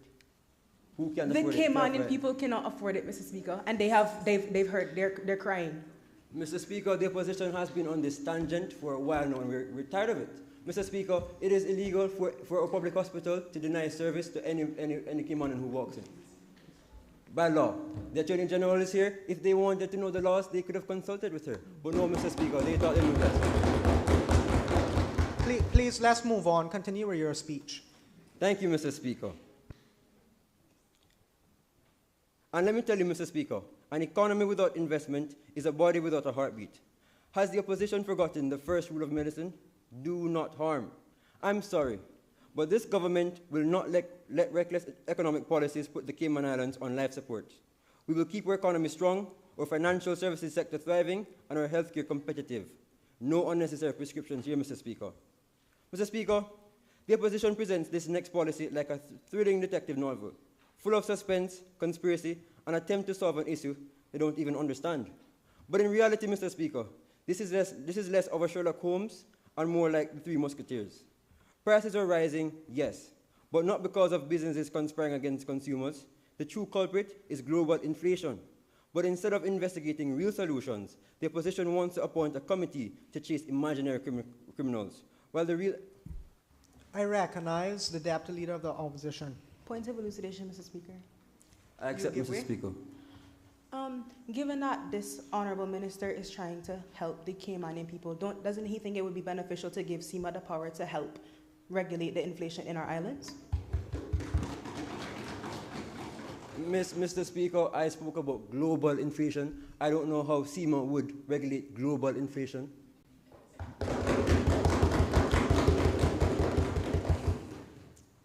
Deputy Leader of the Opposition. Mr. Speaker, did I not just say in our islands? Mr. Speaker, it appears the member of opposition needs a lesson on economics. But unlike the leader of opposition, I'm not here to school them. So if I may continue, Mr. Speaker, with my understanding Yes, of economics. Thank you, Mr. Speaker. Mr. Speaker, creating more bureaucracy won't lower prices. It will just waste time. And take it from me, the Minister of Financial Services, time is money. And tackling the cost of living crisis the right way requires reducing imports, increasing competition, and strengthening our local businesses. But Mr. Speaker, just when I thought I would close this book, return it to the library and get my refund, because this story was headed for the bargain bin of bad ideas. I found an unexpected twist. One idea buried deep within the nonsense that actually makes sense. Removing tariffs on essential goods. Now, Mr. Speaker, this is an idea worth highlighting. Unlike the opposition's other plot lines, this aligns with my ministry's mission to create a more competitive, business-friendly Cayman Islands. Lowering cost is a direct, real-world solution that ensures businesses can operate efficiently. This is a policy that turns the page to a brighter future, not one that leaves us stuck in the past. Now, Mr. Speaker, every good story leaves us with a lesson. What has the opposition taught us today? First, never judge a book by its cover. Second, fantasy and reality do not mix. And finally, Mr. Speaker, even the worst books may have one good page. Mr. Speaker. Elected member, your time is up. Sorry, No. Honourable. Mr. Speaker, considering I'm the last speaker, could I have some time to wrap up my speech? 30 seconds. Thank you, Mr. Speaker. Mr. Speaker, as I close this book, let us put this motion into the fiction section, while the government continues authoring a future of prosperity, growth, resilience for all Caymanians. One more thing, Mr. Speaker. The opposition believed they were the voice of our people, but I'm beginning to believe the only voices they were hearing are the voices in their head. With that said, Mr. Speaker, I say the end. Thank you. Does any other member wish to speak? Does any other member wish to speak? Does any other member wish to speak? If no other member wishes to speak, I will ask the mover of the motion to exercise his right of reply.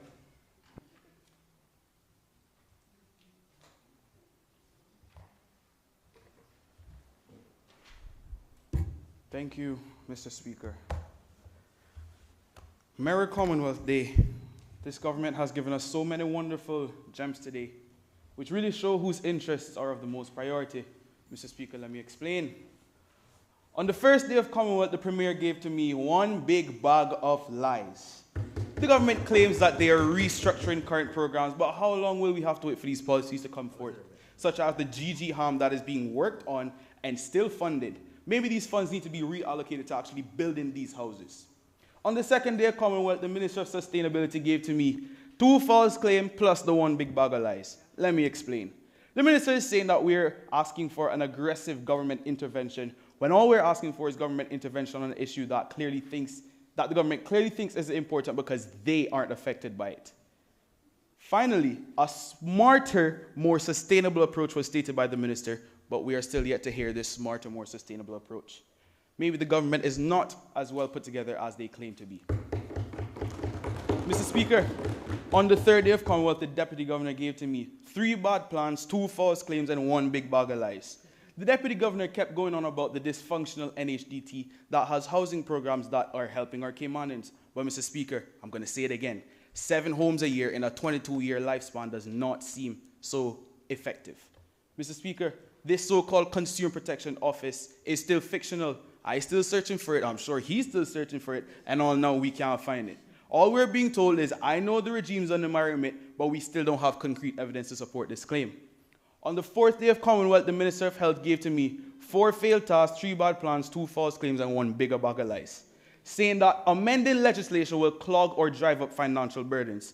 The Minister seems to be confused on what they want to do because they have said fine-tuning existing legislation, but the Minister urged to vote against the motion that wants to, quote, amend the necessary legislation, or in the government words again, fine-tune current legislation. Mr. Speaker, it was also said to communicate with staff, but we're already 10 steps ahead of the government because we have been in communication with the health staff and the director of the Health Insurance Commission, which is how we drafted this motion. On the 5th day of Commonwealth, the Minister of Finance gave to me 5 wasted checks, 4 failed tasks, 3 bad plans, 2 missed facts, and a bigger bag of lies. Mr. Speaker, the member said we should increase competition, but her speech was more on the lines of increasing exploitation.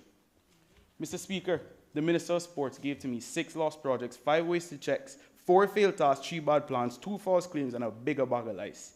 The minister said we're proposing short-term government fixes, but maybe this false start that we claim to have will give them a little push to get their head in the game. And let's not forget them saying the youth are being sent overseas to get education to come back and afford to live. But once again, which homes?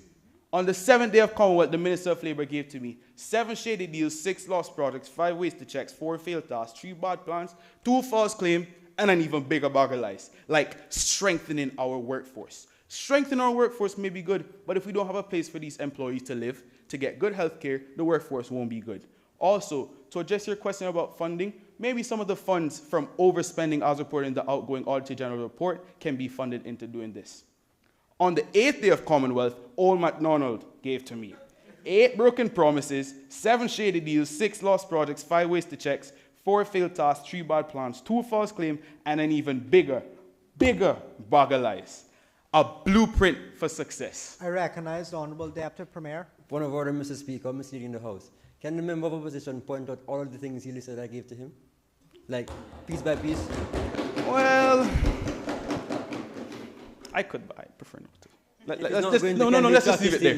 Mr. Speaker, may I also note that the Honourable Deputy Premier said that it is illegal for the Health Services Authority to not give healthcare to someone, but make it also be known that it is also illegal for someone to not have insurance in Cayman. And if they don't have insurance and it's like an extensive healthcare, like cancer, let's call it, and they don't have health insurance, or they're medically indigent, then they won't be able to receive that healthcare. So that is what we were really talking about. He might not be here to school them like I am, but I am sure he's running his price gouging farm. Now, I thank the AG for her sound argument and discourse on our motion, and I implore the government to follow in her steps. The AG said it should be carefully considered, and the motion has 3 resolves that says, be it resolved that this Honourable Youth Parliament government considers, right? Considers. Mr. Speaker, after listening to Old MacDonald and his farm, it is safe to say, let the record speak for itself. You have heard the government rant continuously on whatever tangent they're on, and the opposition has made its stance clear to put forward a multifaceted approach to reducing the cost of living and ensuring economic relief for Caymanians. Thank you, Mr. Speaker.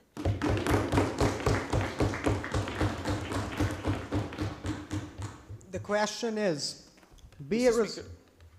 Sorry. Could I ask that we put a vote to the resolves separately, please?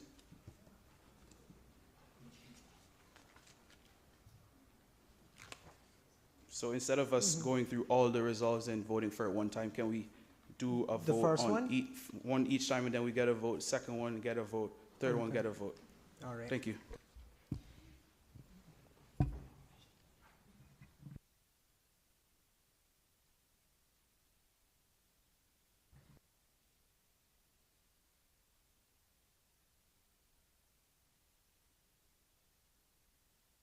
Be it resolved that this Honourable Youth Parliament government considers the introduction of a housing affordability programme, including incentives for affordable housing and rent stabilisation. All those in favour, please say aye. Aye. Those against, no. No. I believe that the noes have it. And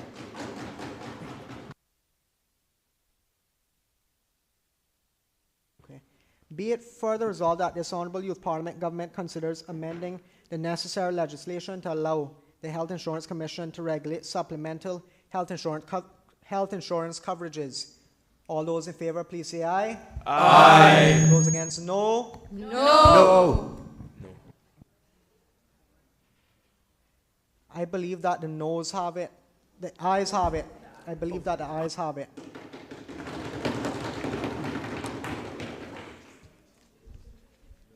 I recognize the Honourable Premier. Mr. Speaker, may I have a division, please? Madam Clerk, please take the division.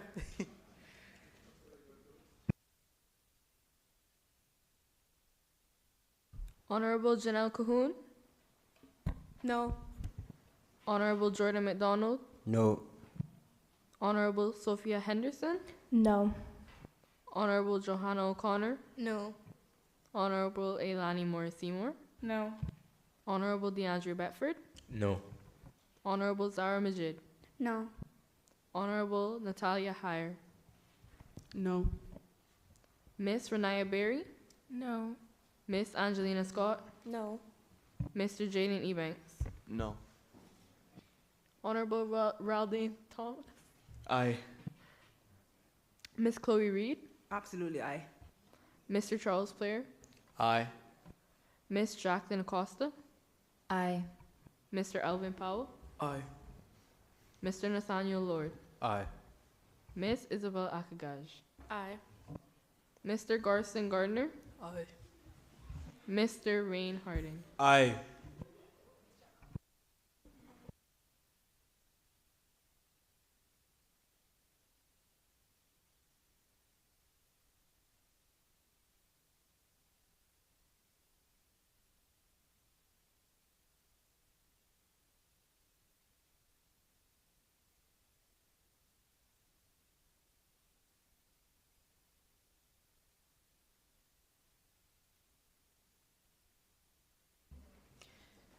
Nine ayes, 11 noes, 0 abstentions, 0 absentees.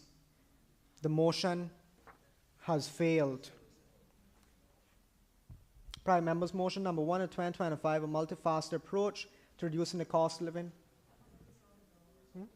Oh, my apologies. Be it further resolved that this Honourable Youth Parliament government considers implementing a Consumer Oversight Committee to monitor essential goods pricing and ensure savings reach consumers. All those in favour, please say aye. Aye. Those against, no. No. No. The noes have it. Prime Members Motion number 1 of 2025 has failed. The House will suspend its proceedings for lunch. I ask all members to return to the chamber promptly at 2 p.m.